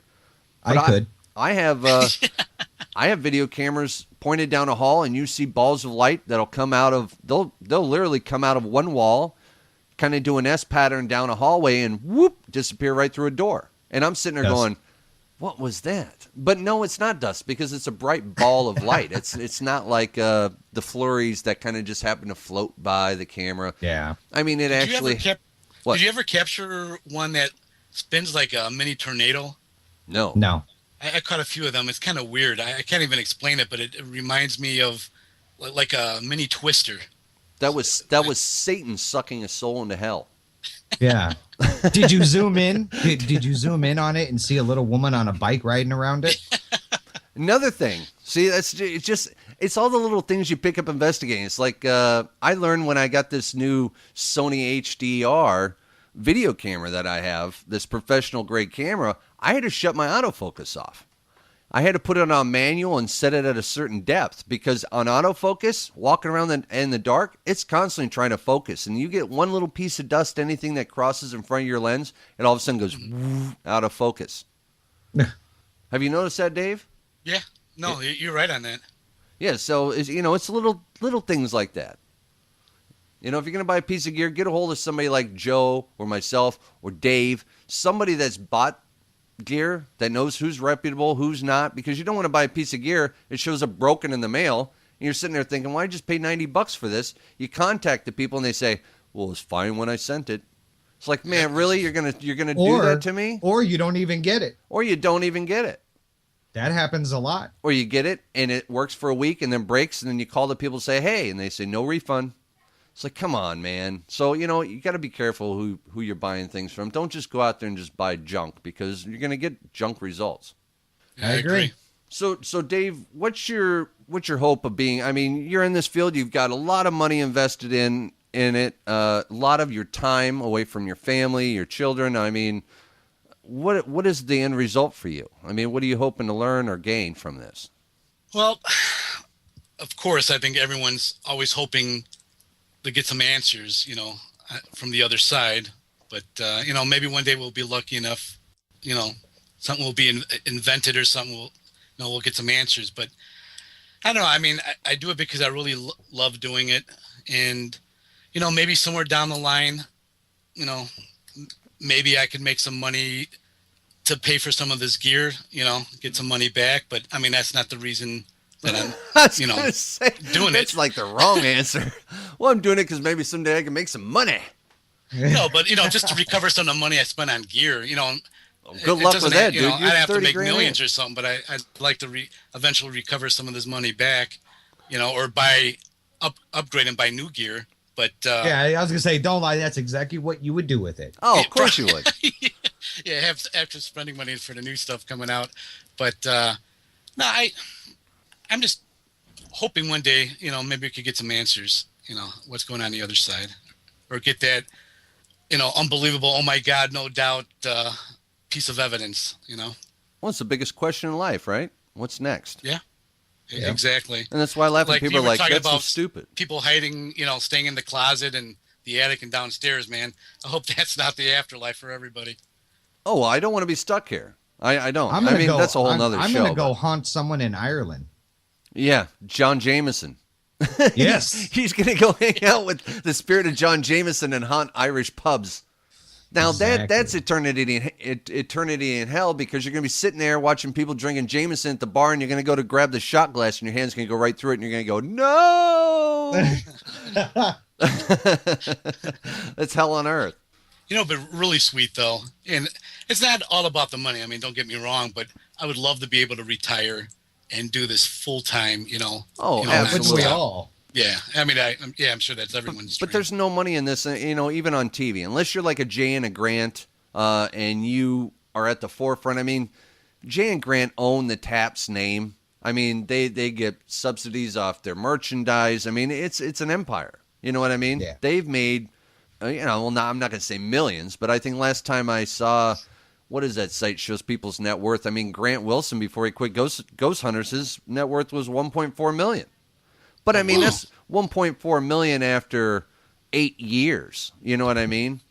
It's still not bad. Well, you hear people like, oh, I want to, you see groups slitting each other's throats to try to get themselves on some show. It's like, do you know how much they make? Because I do. Because I've had opportunities to go on shows. And Joe, you've had your stuff looked at by different people, and when you find out, well, the network is only going to pay you $1,500 to $2,000 per episode, and on average in a season, you get 10 episodes that'll air in a season, right? So you're going to quit your career, leave everything behind for $20,000, because that's what they're making. People just they think, oh, they're on TV, they must be rich.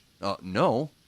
Networks aren't going to pay you that kind of money. Now, people like Jay and Grant that host a very, Grant not now, but I mean, Ghost Hunters is very popular, and you kind of have some weight there, just like GAC. You can take Zach Baggins, who says, well, all right, we got the hottest show on the network. You want us to come back? Well, now you're going to pay me $250,000 a year.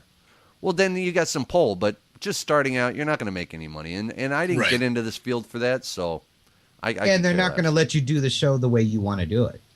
Oh, right. They're going to tell you. They're going to tell you.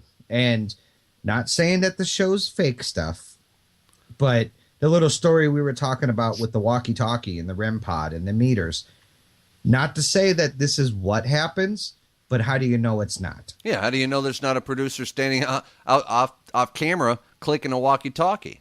You actually could catch it. I just caught it recently on one of the shows. I won't say which one, but when they were using the walkie-talkies, you could hear the REM pods going off in the background, and they, I think, cut to a commercial. But before they cut to a commercial, you could hear it going off when they're talking back and forth.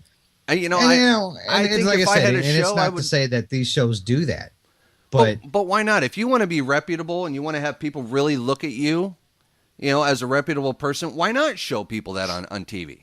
Be like something that most people don't understand, and just show people, here's a walkie-talkie, watch this, and just go boom and show it.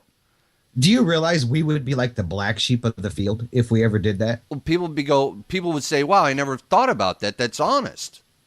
Well, yeah, But then your evidence will hold more credibility at that point. Because I agree. You know what I mean? I agree. But you're going to be outcasted by all the quote paracelebs. Well, because people don't realize it is a television network, and networks thrive on ratings. They need ratings because their commercials are what brings them money. So the higher the ratings, the better. So they're not going to put some show on there that never captures anything. And if they're not capturing anything, well, of course, they're going to soup things up a little bit, entertainment first and foremost, like I said. So whatever. Yeah, I mean, I have no issue with it. I mean, I don't personally do it, but whatever. Yeah. But anyway, we're done, man. Let's hit hour 3. All right. Let's go.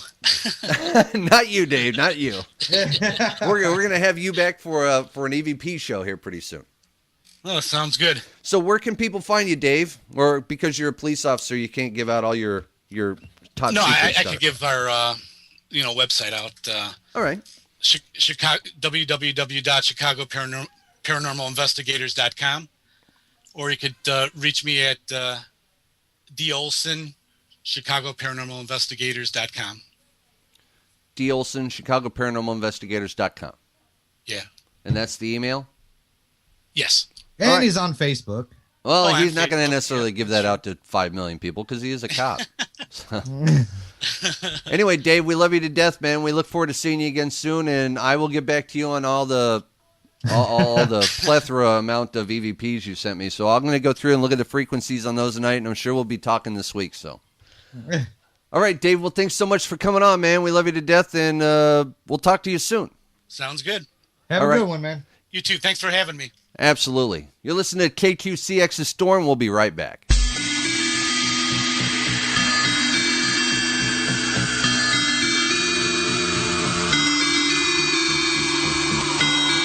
When I've had a long, hard day, I tune into The Skeptical Edge with Kale Kelly and Joe Couto.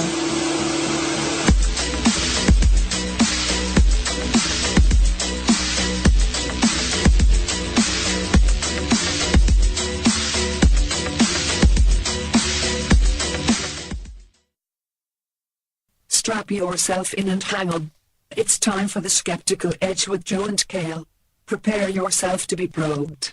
Señores y señoras, nosotros tenemos más influencia con sus hijos que tú tienes, pero los queremos, creado y arreglado del abismo del infierno de fuego.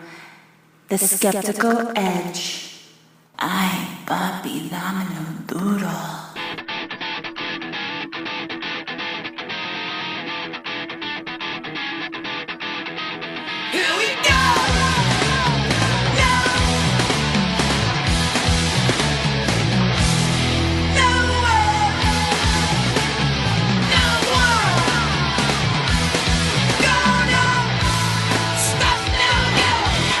Welcome back to the Skeptical Edge right here on KQCX's Storm. Hour number 3, Joseph. Josepheth. And Andrea. What's up there, Andrea? Haven't heard much from you tonight. Oh, I'm just kind of sitting here sulking with the cold. Hey, did you get your Taco Bell, by the way?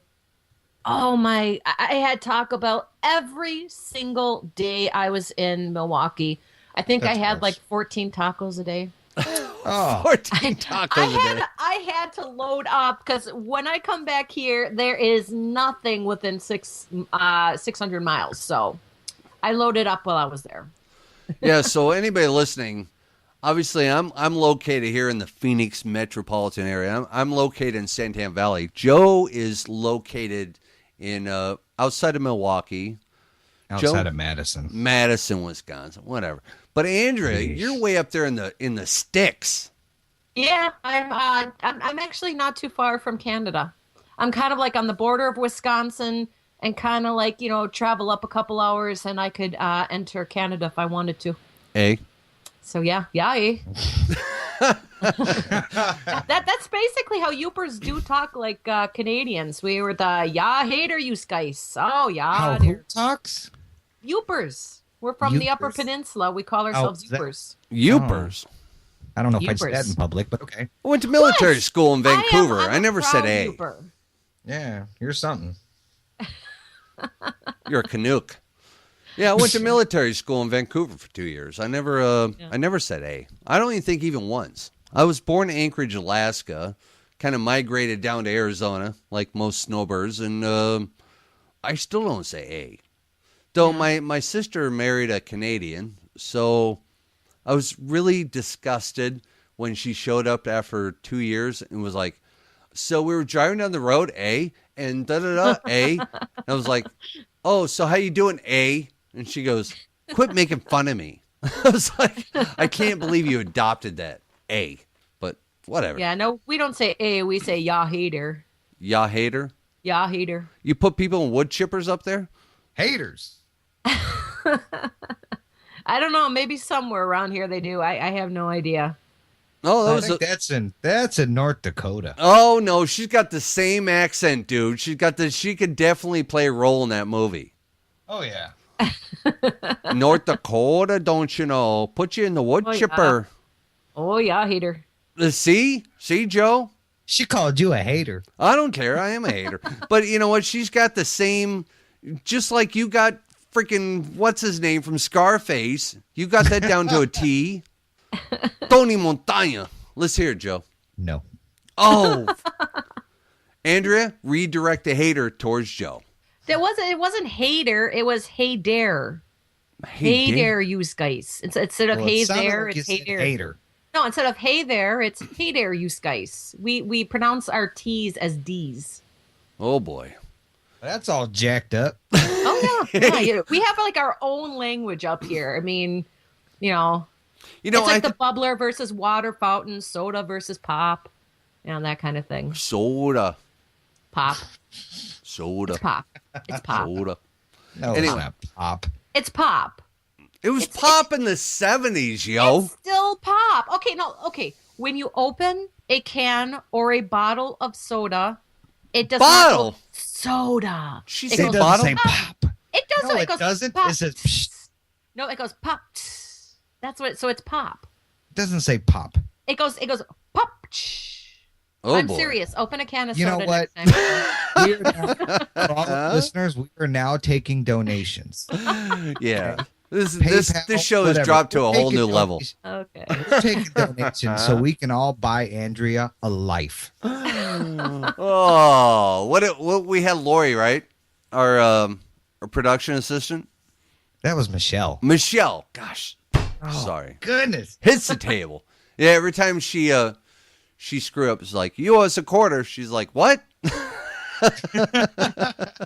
You weren't paying attention. She was up to about $1.75 by the end of the weekend. But anyway, so how you guys doing? Oh, I'm doing great. Doing good. Sweet. So hour 3. So what do you got for me this week, folks? What do you got, Andrea? We know you Me got first? some crazy news. Yeah. I don't have any crazy news. Has anybody? Now everybody's heard about Russell Crowe lately. Hey. No. A. No. All right. Stop the Yeah, accent. Wait. Did she say hey or A? I think she said said hey. hey. I said hey. Man. Hay is for horses. But everyone's heard, Russell Crowe, most of our listeners, I bet, who are very astute and, into watching the news and pop culture, I bet they already all know what you don't know, which is Russell Crowe is passing around a photo that he claims is 100% a UFO. Oh, boy. And now, here's the thing. The picture was actually allegedly taken 4 years ago. And he's only starting to tweet it now. So people are trying to figure out what his reasons for tweeting it is. I heard about this. Yeah, he doesn't have any movie coming out that has anything to do with UFOs, no television shows that have anything to do with UFOs. So they can't really figure out what his reasoning for coming forward now is. Because he's a whack job. But recently, I'm pulling up the photo right now, actually. yeah, there are two debunkers right now. One person claims that it is actually, you're looking at a marina and that it's a boat going by at the night when they have all the lights on, like maybe a barge where they kind of light up like a Christmas tree. Mm-hmm. And it's being taken in time-lapse photography so that it kind of looks awkward as it's, going by. Awkward. And MUFON is saying that it is actually an airplane or a helicopter. What does MUFON stand for? Mutual UFO Network. Network. Good for you, Thank Andrea. Yes, but Russell Crowe still firmly believes that it is a UFO, and he basically started a Twitter storm with this whole UFO thing that's been going on. So, Joe, we You can. know There's what? that. I'm looking at the photo right now. Oh. What's wrong with this field, people? I know. You know, I got crop dusters that go by the house like all low in Santan Valley. I'm going to go out there with my camera. I'm going to put on like a long exposure and I'll be like, look at this streak. This is definitely a UFO. Aliens are invading Santan Valley. It's time to stock up, people. Time to start like stockpiling ammo, water, food, necessities. The end is coming. I got nothing. Okay. Well, I'm just feeding into the hype, man. I Yeah. mean, Oh, and I got one other thing. You know the country music channel CMT? yes, don't you know? Yeah, don't you know there? Later. It seems that they're actually getting into the paranormal field now themselves. I mean, first we had What? sci-fi, then we had Animal Planet, Wait, the Bio Redneck Channel, Ghost the Hunters? Travel Channel, Redneck now Ghost Country Hunters? Music Channel. Redneck Ghost Hunters. Nope. It's actually going to be called, well, tentatively called Voodoo Paranormal. What? Voodoo? Voodoo. Paranormal. And Voodoo, what they're like doing like is they're, like they're looking. Ubala, Inula, Wula, Voodoo. Well, and Voodoo? that's pretty much it. Right now they're casting, and their casting call says that they're looking for passionate paranormal investigators who will not only like look into ghosts, but couple that with voodoo rituals and other things in the occult in order to study the paranormal. Well, and there that's basically what they're going for right now. Well, there you Basically, go, someone's Joe. going to get a bunch of chicken blood put on them. There you go, Joe. Go try Now, out. you know what? Do you know what that is? That show right there? Do you know the frenzy that is going to start on Facebook? Oh, I'll be Oh, all yeah, over that yeah. show. Careful, guys. Your friends will stab you in the back for that one. There you go, Joe. Go try out for that one, man. Oh, they Nah, can that's have okay. it. Yeah. No. No, that's but they're looking for people specifically who are practitioners of voodoo. I don't know if they're looking Oh, that's for, me, man. Yeah, I don't know if they're looking for anybody else in the paranormal field right now. Right now, their casting call is for practitioners of voodoo or those who are voodoo enthusiasts. Oh, absolutely. Every time I grill, oh hell yeah! I got like the chicken breasts out, the legs, the thighs. I got the grill going, the barbecue. I'm like, some rum. I'm throwing around little flickers of blood from the thing, going like, hula boom, ladum, ladum, did cha, rah. Yeah, I'm down, man. Let's do it. Let's do some voodoo up on this grill. Well, you know, a while, I don't know if I'd actually watch it because I don't know what station CMT's even on here. But it'd be kind of like, how do you use voodoo to investigate the paranormal? That's what I would like to know. Well, the voodoo Really? is paranormal. Oh, I can't even. I mean- You know what? She owes us another quarter, Joe. What? She does. Well, how could you even say that, Andrea? You're now $1.75 in the hole. What is, like, how do you use voodoo to investigate the paranormal? Like voodoo, like, I like, when I think of voodoo, I think of like spells and rituals and, you know, casting, like, you know, Spirits. love spells, love potions on people. Okay, I'll tell you what. I bought this old bell, right? Sterling silver. Beautiful bell. I bought it down in Tombstone a couple of years ago. It was an old service bell. It's 100 years old. So every time you drop the ball in order, owe us a quarter, Andrea, I'm going to go. I'll be like, there's another quarter. Every time Andrea drops the ball, I'll be like, What? How am I dropping the ball? you just, the voodoo and paranormal, really? Well, I mean, I understand that the voodoo is part of paranormal, but how do you use voodoo to research it? Because I always think of voodoo as like casting spells on people, or, you know, I don't think of Summoning spirits. Absolutely. Summoning, yeah, but I mean, I'm talking voodoo about paranormal rituals. investigation. I'm talking Voodoo- about But that's investigation. part of voodoo. Not calling spirits to you, but investigating spirits in a haunted area. What better way to get proof? I agree. You summon Well, all that's these what I'm saying. spirits. It'd be interesting to watch and see how it works. I don't know how voodoo works. I've never encountered voodoo, so Yeah, summon I think all it'd the be interesting to see. chicken head. I don't think it's all chicken heads. I don't. Right, well, they use No, the it's a feet lot too. of throwing around of bones. I mean, I did a little research into voodoo. It's pretty dark.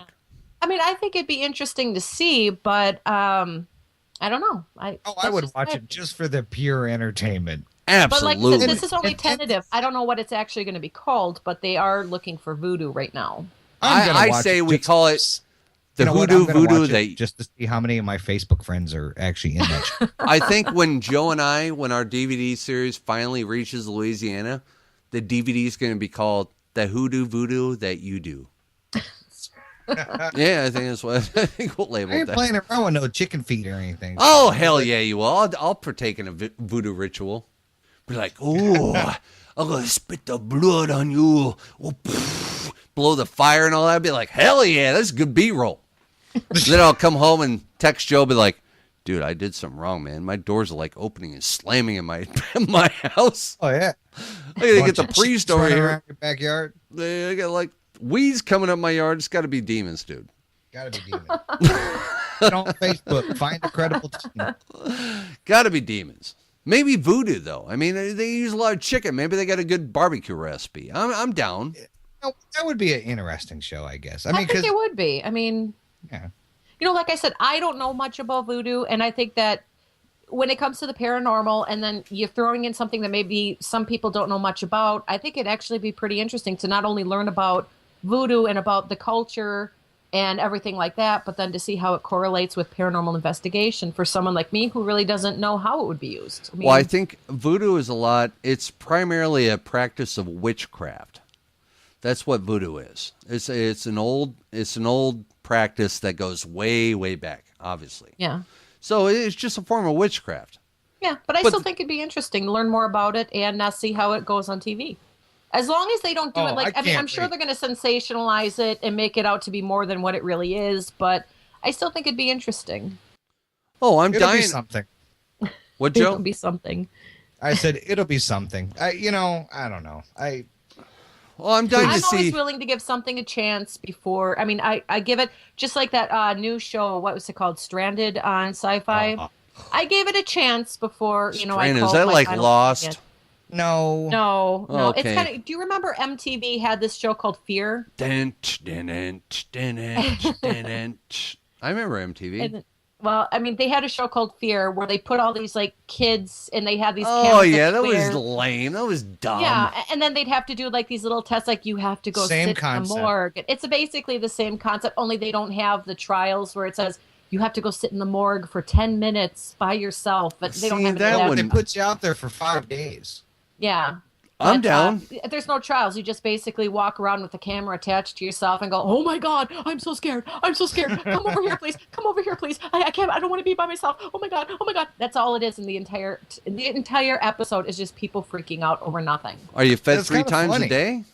What? Are you fed 3 What? times a day? Well, I mean, I'm sure they Make get. your own food. Oh I'm hell sure yeah, they're I'm down, supplied man. with Let's do food, it. But I don't know. But- You know what? All I gotta say is people need to stop with these paranormal shows. Do you realize how many friends? Do you realize how many friendships they are ending with these paranormal TV shows? Ghost Mine. Is your sister haunted? On the next Maury. I had sex with a ghost, but I don't know if I'm pregnant. Joe, you are not the father. that'd be a great show for Murray one day. What was it you said, Joe? You posted a whole thing on Facebook about Maury, like the I paranormal posted Maury. that on Facebook and I did like this whole little script thing and I really can't repeat what I said. But it was pretty much, I just pretty much made it basically like a whole, your house is not haunted. And yeah. Joe Couto, your house is not haunted. What the hell? Oh, I'm going to kick your ass, man. Oh, yeah. But if anyone listening, you ever want to see some of the goofy stuff I put on Facebook, just find me. You'll see it. I usually put something on there every day. I want to do a Maury on like people fighting over ghostly lovers. She was my lover first. No, you didn't see her before I saw her. No, I felt her before you saw her. No, she's mine. I'm going to kill you, man. I'm going to kill you. No, actually, I'm not going to kill you. I'm going to kill myself so I can be with her before you. Oh, jeez. All right, what else you got for us? Over here? Yeah, please. Well, just to finish off on the Stranded, I guess ratings did not do so well. I mean, ratings were okay, but the fan reaction was that it was less than stellar. So Oh, I guess. That's probably because they didn't put the casting call out on Facebook. yeah, the Facebook 10,000. Yeah. Yeah, the Facebook 10,000. Yep. I have one story that kind of expands upon something. I can't remember if it was Joe or Kale which one of you talked about the psychic who said that she would cleanse something for 9 cents or 9 pennies. That was yeah. That was me. Yeah. Okay, No, well, 9 it seems pennies, like this 9 nickels, 9 dimes, 9 quarters, this plus is becoming an epidemic. $50,000. Yeah. This is literally becoming an epidemic, actually, because I found at least 3 or 4 different stories within the last 2 months that are basically talking about psychics who are telling their clients that for $150,000, $20,000, $30,000, refundable once once things have been cleansed, they can get rid of evil spirits. In fact, one psychic that I was just looking up, she stole $50,000 from one of her clients, claiming evil is the root of all money, and that's what the spirit guide was telling her. Well, I thought the money was the root of all evil. The money is the root of all evil. And she said that you need to give me $50,000 and I will cleanse it, and I'll bring it to a church and cleanse it. And once it is cleansed and free of any evil spirits, then I will bring the money back to you. And the woman never saw her again until she tried to do the same thing to another client, where she was arrested and is now facing up to 6 months in prison. Well, yeah, Andrea. I mean, Ooh, 6 months. Ooh. yeah, for $50,000, I'll do that. You know what's funny about that? I mean, I'll do can you that. Stand on my imagine trying to head. get your money back. Calling them up. Hey, it's been 2 weeks. Oh, but it's dirty. Hold on, we're not done yet. It's gonna take another couple weeks. Yeah, money back guarantee. This is happening everywhere, because there's also another psychic who stole up to $150,000 from clients. Well, she's smart.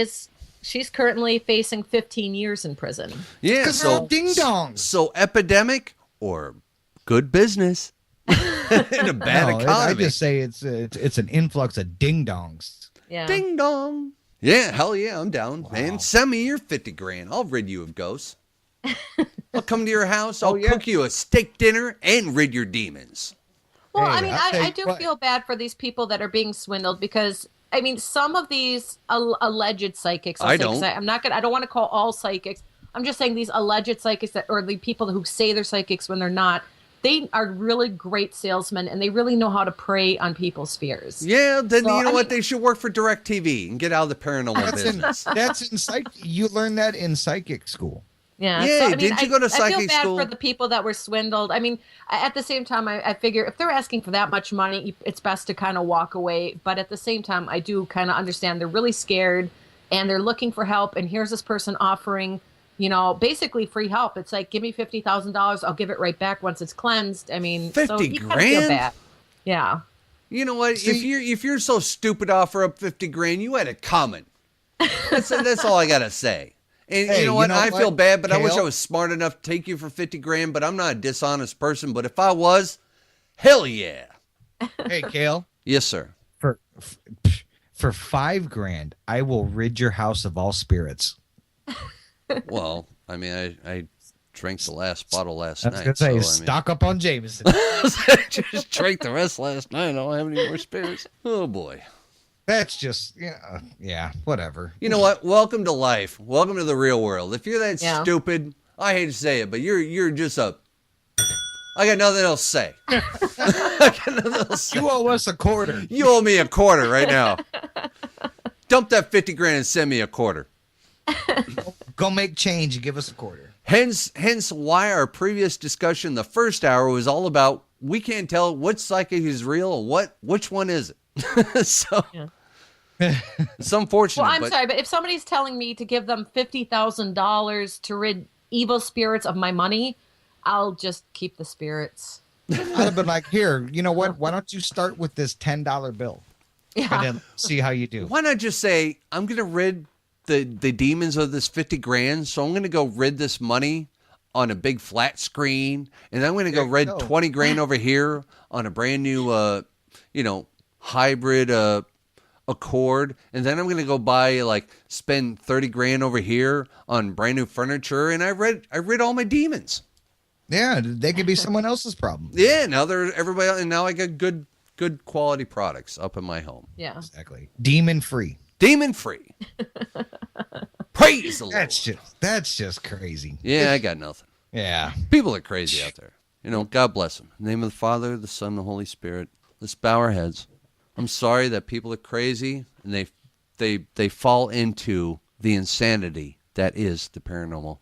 You know, Father, please tell these people to call the Skeptical Edge next time before they lay claim to calling people to rid them of ghosts in the price of $50,000. Please let them know that we will do it for $2,500 and it will be tax-free. They can write it off, Father, because the Skeptical Edge is a low liability corporation and we will provide for them. Amen. So there you go.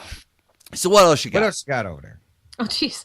The only other thing I've got is that it turns out the Canadian government has decided, and this is going to be a big blow to a lot of people. They're going to be, a lot of mourning going on. Wait. You need to hold on. If you're going to talk about Canadians, you need to add A's in there. Yeah, either. The Canadian dairy, they decided to no longer they're not looking into any more UFO claims. What? They say that they are no longer going to be providing man-hour to any more claims to the government or to police or to anything about potential UFOs. Why? They really don't explain why. They just basically released a statement saying that any previous investigations that have been going on for the past couple decades and any new claims of UFOs that need investigating are no longer going to be handled by the Canadian government. Well, Paul Hellyer used to be the prime minister of he was the first that came out and said these things are real, this is what happened, these are the claims, these are the reports we have, and he did it in the hopes that other countries would follow suit. Yeah, well, they basically said that especially new claims are too easily identified as like it just ended up being a meteor or it's just like somebody saw like a reflection. I know everybody's they just don't feel like they just have enough manpower right now to investigate. But a lot of UFO experts in the area do say that the more and more UFOs do tend to visit Canada, and they're not going to be able to. They're not going to be able to deny the claims anymore. They're not going to be able to ignore it once they start to visit on a regular basis. So we'll see what happens in the future. But right now, if you got a UFO in Canada up there, Yahi, just no, don't call them, dear. Just go find a ufologist or something, dear. Don't call nobody. Don't tell anybody you're seeing UFOs. Seriously, because they're going to think you're crazy. You know what? I just think there's a big difference between swamp gas and, there's the obvious.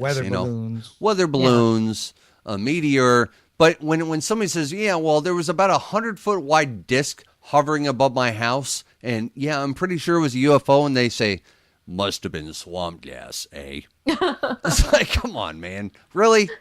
Yeah, I think when you go to report a UFO, I think, Joe, I've always been big into the field of ufology. You know that.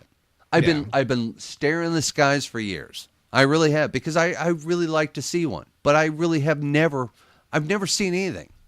But the day I do, don't think I won't be calling Joe, be like, dude, I swear, oh my God, I was sitting outside, I saw this thing, Joe, but you know what? I'm not going to call anybody to report it because they're just going to be thinking, oh boy, we got a live one. Yeah. Live one on line 3. Well, a couple of years ago when UFOs started to become really popular, I think it was some guy called 911 because there was a really giant light object coming towards, like, in the sky, and it looked like it was getting closer and closer. And it turned out he called 911 back after he hung up because he wanted to get a better look at it. And he said, oh, never mind. It turns out it's the full moon. And it was just rising into position. I've heard a lot of claims like that. But it was actually, they have the 911 calls and everything. So. You know what really fascinated me? I mean, obviously I was born and raised in Alaska. But my aunt and my uncle, that would be my father's sister and her husband, also lived in Alaska. And this was years ago, in the late 1960s. My mother, it was my mother, my father. My father used to own a bunch of souped up airboats. He used to do airboat racing, snowmobile racing. He had like snowmobiles with like pipes coming out of them. He'd do like snowmobile drag race. My dad was always into like hopped up. Anyway, I don't even know where I get it. Anyway, so they were out on the Kenai River. Anybody's familiar with Alaska, and they happened to be illegally fishing in the middle of the night. Anyway, so my mother told me this story that they were out there in the middle of the night. They were fishing for salmon, and they really weren't supposed to be because it really wasn't season. So they saw this light in the sky that was shining a beam onto the river, and it was about 2 miles up the river, and it was following the river. And my father panicked, started the airboat, and he ran the airboat kind of onto the land into the bush. Ooh. Because he thought, it was somebody in a helicopter. They were going to get busted. Yeah. Well, my mother tells me the story that this thing hovered above the river, came right past them, completely silent, 100 feet off the ground, shining a bright beam onto the river and passed them by. And then about 100 yards down the river, the light went out. The thing rose about 300 feet in the air. And as my mom said, she said, as fast as you could snap your fingers, the thing just went pew, and disappeared straight up. Huh. And I heard this story when I was a kid. I was like, yeah, as a kid, I was like, wow, that's cool. But as I got older, I asked my mom about that again. And being older, I was like, yeah, what were you? It was the late 60s. What you got guys out there smoking on the river at night, But so I see my uncle, he flew down from Anchorage to San Diego to my dad's house, and we went golfing. So I went down to the golfing range and said, hey, hey, Uncle Hal, my mom told me this story, you guys were on the Kenai and you were fishing, you saw this UFO, and he goes, my uncle's from Germany. And so he's telling me in this German accent, it was the craziest thing. We're on the river, and he told me the exact same story. And my uncle never lied to me in my whole life. And to see the expression on his face that it was the most amazing thing I ever saw, I think that's what struck my interest in the field of ufology. So I started researching and reading everything about it because it just fascinated me, because you hear these stories, but yet I've never personally experienced it. I would love to see something like that. But yeah. To when you look at all the credible people that have come forward, generals, colonels, majors, a lot of people in the military pilots, commercial pilots that have come forward and seen these things, for somebody to come forth and say, yeah, that's not real. Well, it's just, you can't say that. I mean, to discredit all these credible people, it's not real. So I don't know. I think there's something to it. I think that's amazing. Yeah. Yeah. Joe over there. He's like, yeah. You know what? I don't know. I'm waiting. I mean, I got this fat dog in my house that eats all my shoes. I am waiting. I put her outside every night in the hopes that there'll be like a cow abduction, because they'll mistake her for like a pig or something and just like suck her up. They'll come outside and be like, there is such thing as God. Thank you. And quietly go back in the house and be like, where's Lolly? I'd be like, oh, she was outside. I don't know where she is. I saw a light and poof, she was gone. Just look up and say, she's out with the stars. Trish, she went to heaven, Trish. No, I guarantee you. See, I would never get away with that. I'd be like, Trish, there was a bright light in the backyard, I swear. And she was out there and she was gone. My wife would be like, what'd you do to the dog? Yeah. I would never get away with it. So, yeah, I'm not that lucky. So, anyway, what do you got there, Joe? I was just reading a story. It actually started back in 2008. Mm-hmm. Okay. Of the Georgia Bigfoot tracker hoax. Oh, boy. Oh, yeah. Down in Georgia. Yeah. These guys down in Georgia. Mm-hmm. Good old boys. Claimed that they had found Bigfoot and put the frozen body in a cooler. Oh, this is an old story. Yeah. Oh, yeah. Yeah. Weren't they cops? It just popped up on a news feed that I get with weird stories. And they're, talking about this California, they took this, they said that they were going to give out all this DNA proof. Mm-hmm. And they did all these media things, all these press conferences. And a California Bigfoot tracker bought this, as they put it in the article, bought the rubber suit, Bigfoot body for $50,000. And And then the person that had bought the suit did a press conference to unveil this find. And of course, when they found out, what it was, he then sued these two people. One of them being a Clayton County police officer. Police officer. I remember this case, yeah. Yeah.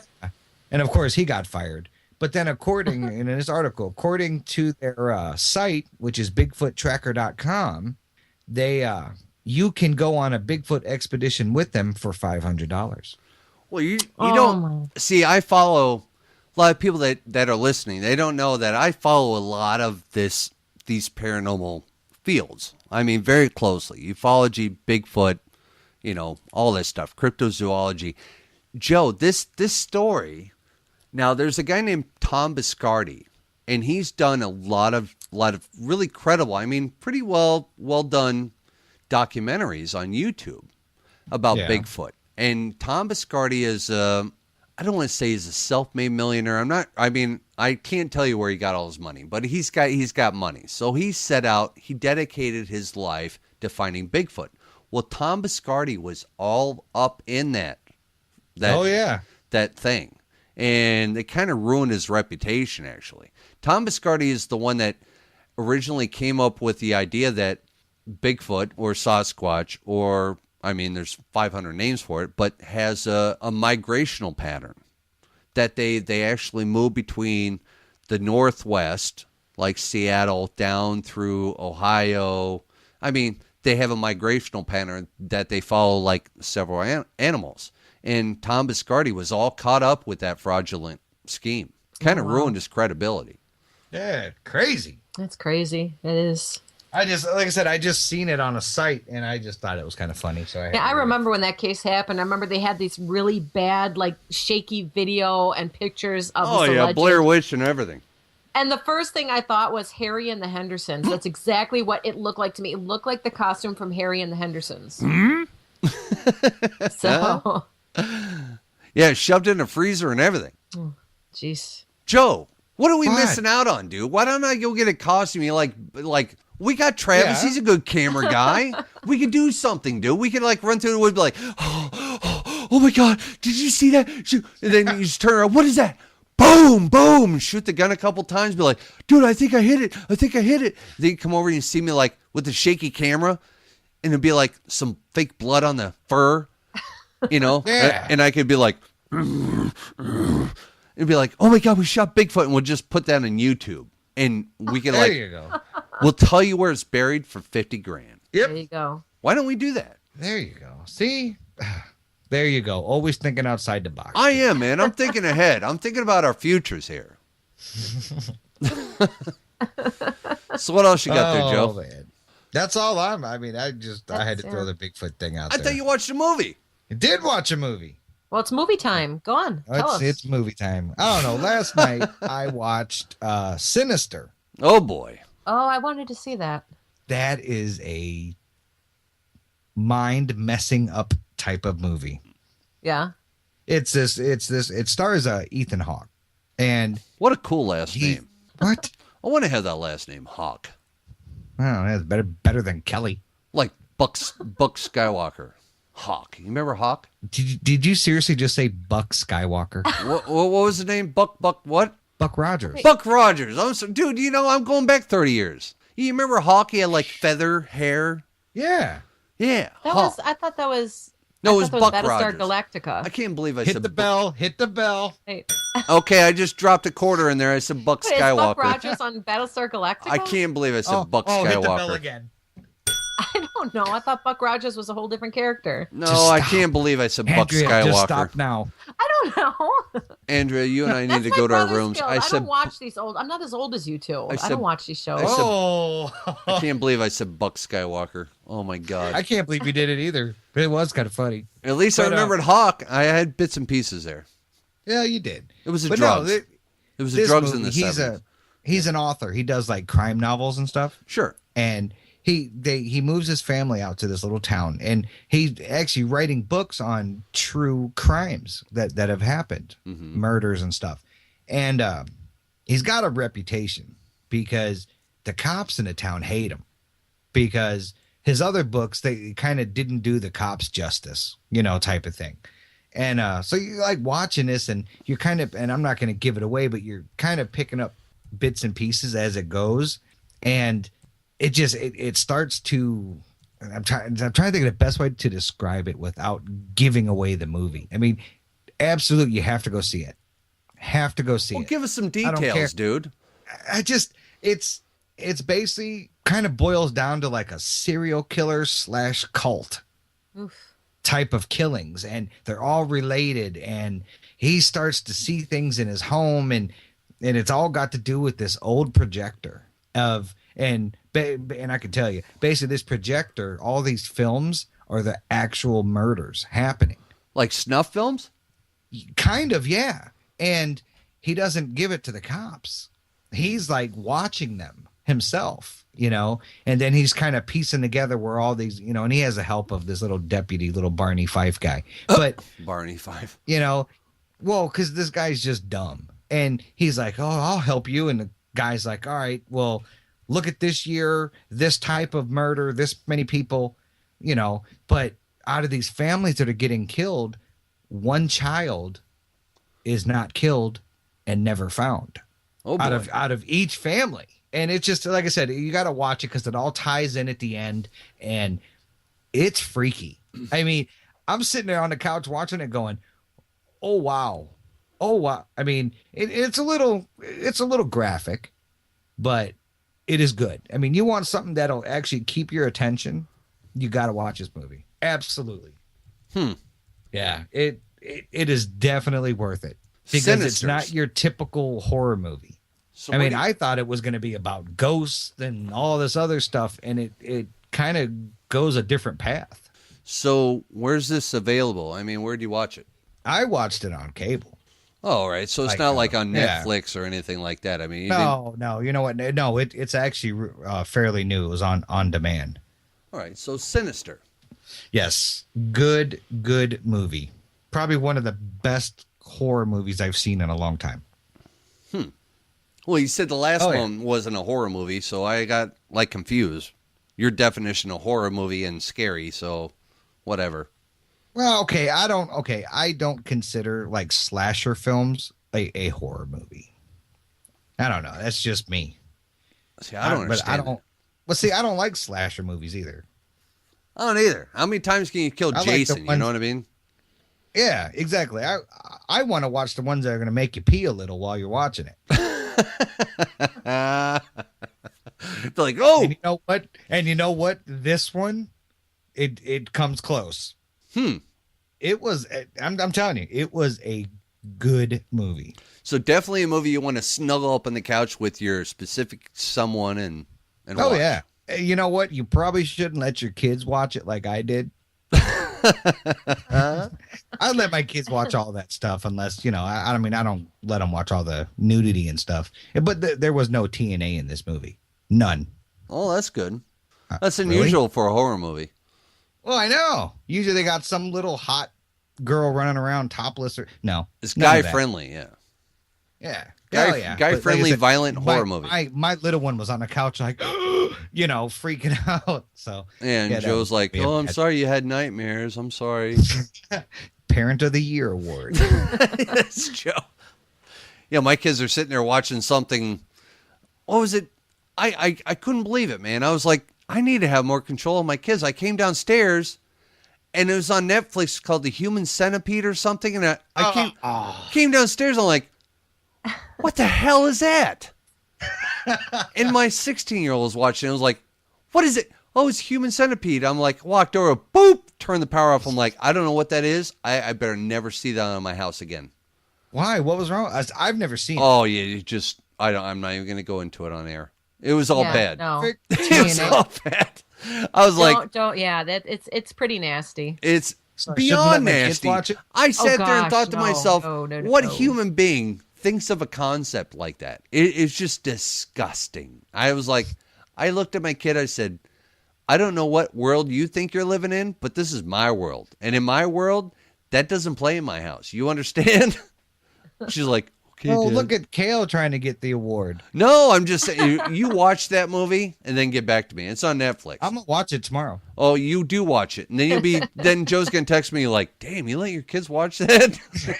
They're like, "No, I didn't let my kids watch that. That's the whole Is it point." like just gory? Oh, it's disgusting. It's a little bit more than gory. It's once you don't even have to actually just Google some pictures on it, and you'll see. I mean, I'm just gonna do one that right picture. now. Yeah, One human picture's gonna be centipede. enough. And I just came downstairs and saw one scene, and I immediately walked over to the receiver and went, boop, power off. I was like, what the hell is going on up in my house? And I immediately felt horrible as a parent. I'm doing it I was right like, now. I like to think I have a control of what my kids watch and what they do. But man, I'm telling you, as a parent, you turn your back for 5 minutes and you'd be amazed what your kids find on the internet. What is? I don't even. Exactly. It's disgusting. It is. And it was a Why are movie. these people? Okay, I'm just seeing people on their hands and knees. Oh yeah, don't Yeah. even go any further. It was gross, and I was like, I didn't even know what to say. I was sitting there trying to put my boots on, and I glimpsed over at the TV. And I was like, oh, what the hell? And I'm like, boop, turn the power on. I'm like, I don't know what's I gotta going find on. some more pictures. I'm trying to figure this out. Go watch the movie. I didn't even want to. I pretty won't even bad. watch it. It was disgusting. I can't see it. I mean, someone told me to watch it. I looked at the pictures. I can't even stomach actually turning on the movie. Exactly. So Andrea, I mean, I'm sitting there thinking to myself, as somebody that's into film, where is your mindset to think of a concept like that? You have to be. I don't even know. You have to be crazier than. I can't even use the expletive. Dude, I mean, what the? A You'd have to be bat rat poop that's in an crazy. outhouse. I guess that's the closest way to say it. Just call it bat poop crazy. I mean, that's pretty much. You have to be out of your mind. Yeah, you do. Oh, Joe's over there He's seeing like, the oh, I screenshots. just got it. It's just disgusting. But that's is. what's available on the internet, folks. So keep an eye on your kids, because you turn your back for 15 minutes, you'd be amazed what they can find. It's pretty bad. Exactly. It is. dude, I'm still watching this tomorrow. Joe, you know what? You go ahead, because I about threw up. I saw 2 minutes of it and went, what the? Yeah. I'm just trying to figure out what are they connected to. Exactly. Each other. That's all I'm going to say. Well, I understand that. It's but it's what- horrible. It's evil Yeah, in I its probably- finest. And I just I'm not a bad person. I like to pride myself. I like to think I'm a good father. I'm a good person. I love everybody. I forgive everybody. I try to live a pretty good life. I don't do a lot of bad things. And for me to see that, I don't want my kids associated with that or seeing that. Oh, I just felt I bad. get it now. Oh, it's horrible. Oh. It's disgusting, dude. It is. But you have wow. to take teenagers. You gotta say, hey, they're curious. They're gonna watch that stuff. But you don't think that my kids go over to stay the night at friends' houses. You're not in control of what they're. I'm only Exactly. in control of what goes on in my house. I can't control what my kids do in somebody else's house, and that's kind of what worries me. What their parents allow them to get away with, because normally in today's times, I hate to say it, but we have a lot of kids come through our house. My friend, my kids' friends, whatnot. Their parents. I'm not going to say all of them, but dude, the majority of these kids, their parents don't care what their kids do. Yeah. They don't. These kids run the streets till 11, 12, 1 a.m. I come downstairs, and these kids are still at my house at 11:30. At 13 years old, I'm like, what time you got to be home? Oh, whenever I go home. I'm like, how about now? Oh, okay, Mr. Kelly. I'm like, your parents don't wonder where you are at midnight? Not really. I'm like, yeah, you need to go home. I was like, really? You're 13 years old. You're at my house at midnight, and your parents don't even care where you are? I don't know. And then my kids are like, oh, I want to stay the night at so-and-so's house. I'm like, oh, no, because their parents let them run the neighborhood all night. I want you to stay the night over there? No. Yeah, I don't know, man. It's a different day and age. Yeah. All right, what you got, Andrea? Well, Please don't say the human centipede. Oh no. I definitely, I can't go that. Like I said, I saw the pictures because somebody told me, "Oh, you got to watch this movie." I said, See, why "Oh, would no. somebody even No, say no, you got to watch this movie? I just whatever. I know I can't. I couldn't even. I saw the pictures and I said no way. So, but I like to keep it light. I watched Hansel and Gretel, the one about the witch hunters. Oh my. And it's a twist basically on the original story of, the children who get abandoned in the forest by their parents and they find their way to a home made of candy and it turns out that a witch lives there. Sure. It's a Brothers Grimm fairy tale. And basically in the Brothers Grimm fairy tale, the woodcutter's second wife, the first wife died. The second wife says, just abandon these kids. We don't want them. They're, eating us out of house and home. Well, that kind of, they turn that around just a little bit. They don't have that part where the father abandons them because of his wife. But I'm not going to say what happens because that'll spoil it. But basically, they just grow up and they become witch hunters. And that's all I can really say without spoiling the rest of the movie. It was actually pretty good. There's one fight scene that I swear it looks just like it came out of a 1970s kung fu movie. It's kind of silly. So you killed Grandpa Po. Now I must kill you. And then some of the dialogue is kind of cheesy. Like there's this girl, I swear to God, she's the sweetest. Like she sounds like the sweetest girl. She sounds like the good witch Glenda from The Wizard of Oz, and occasionally she'll drop a not so FCC friendly word that just sounds so unnatural coming from her. It just doesn't sound natural. But other than that, there's a lot of action. There's a little comedy. It's actually a pretty good movie, so I'd see it. Interesting. Hansel and Gretel. Hansel and Gretel. And where did you find that? At my local movie theater. Oh, so it's at the theater. It should be at the theaters right now. Or on your local BitTorrent download. The Avengers. The Avengers. He plays the guy with the bow and arrow. The Arrow, I think he's called. Yeah, it stars that guy. Sweet. My watching stuff was kind of light this week. I mean, I watched. It's called Soul Train. What? Soul Train? Train. No. It was actually about. It's a documentary about people in North Korea that are trying to escape into China, and it's about like the Underground Railroad that we had here going back to before the turn of the century. About the slaves that were they used the Underground Railroad to get them out. So it's pretty much the same concept, but it's about getting North Koreans out of North Korea into China and Mongolia. And it's pretty sad. It's, when you see how desperate these people are, they're all starving. They're all dying over there. And, thousands of them try to escape North Korea every year.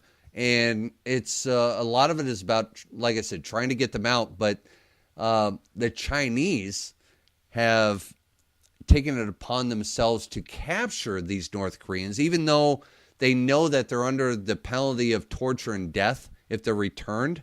The Chinese return them to North Korea, as opposed to giving them political asylum. They return them. So it's about a lot of desperate people trying to get out of North Korea. And then, of course, I started watching Lost.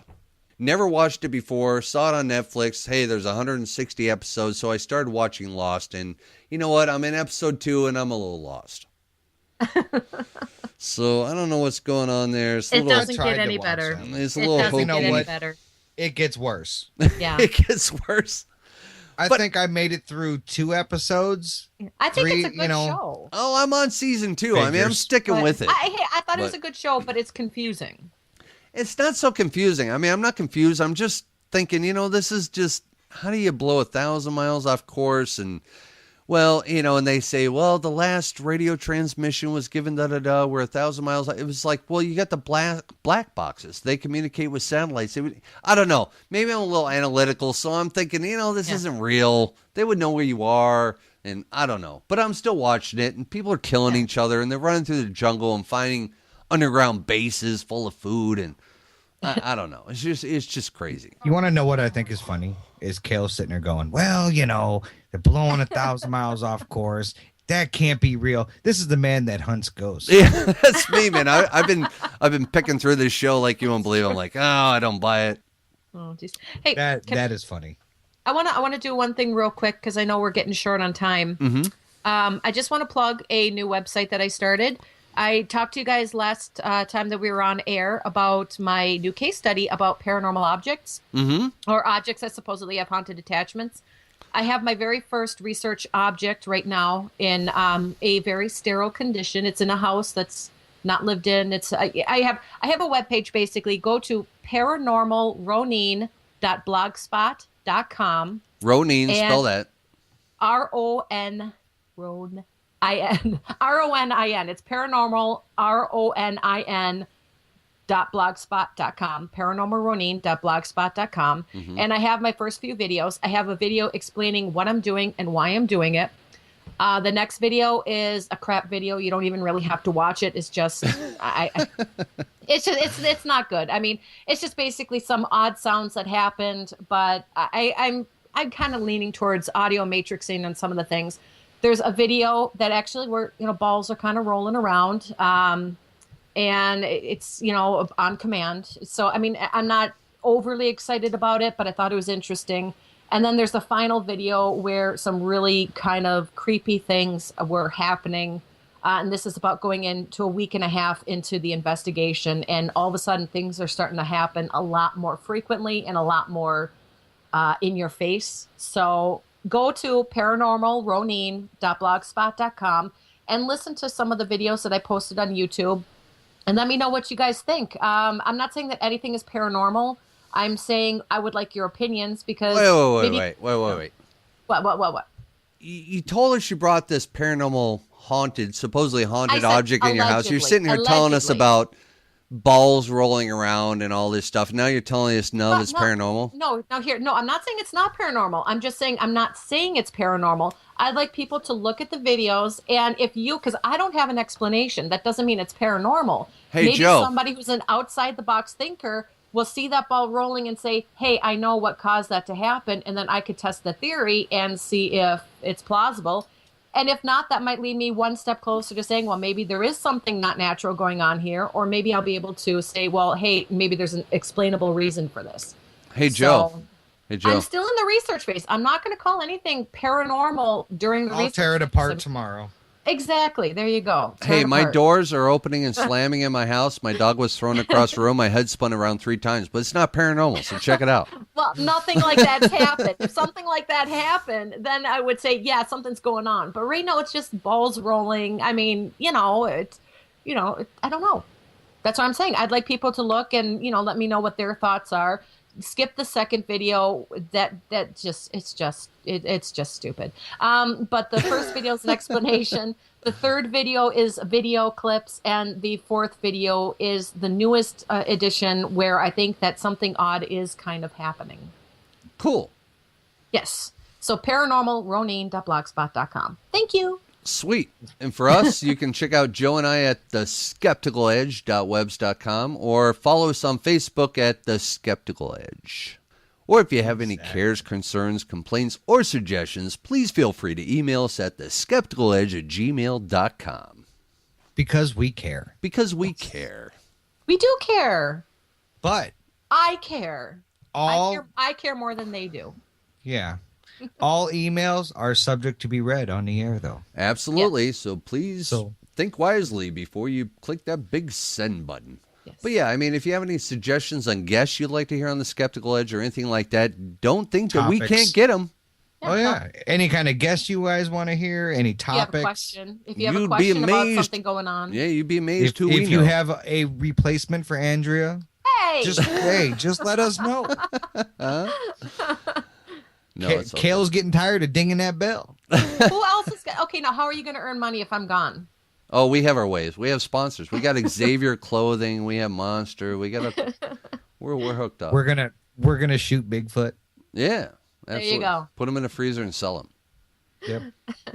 The Bride of Bigfoot. There you go, Joe. So what's going on with your picture of the week, Andrea? Oh, well, not much, actually. We need to get people to look at those pictures and post your, comments or, silly captions because it's fun to read them on the air. But really, there's only a couple on there, and one was mine. And I said it looked like she was using glue instead of mascara. And I think there were only 2 more. I'm not sure. Yeah, there was one on there. I'm not going to read on the Yeah, air. I was going to say, I don't think you can read that one on the air. I love Victor, but I'm not reading that one. Yeah.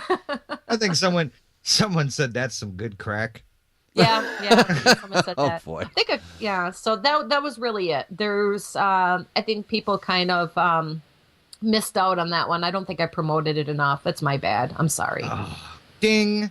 But you know what? I got some really awesome pictures coming up for the following episode. So be sure to go to Facebook and search The Skeptical Edge, like us. And if you see a funny picture, comment on it, make a little caption. We'll read it on air if it's a really good one the next episode. Or find us on Twitter. And Twitter would just be Skeptical Edge because the didn't fit. So Skeptical Edge on Twitter or The Skeptical Edge on Facebook. Until then, we're out. Is that seriously why you did that? Yeah, it didn't fit. Oh.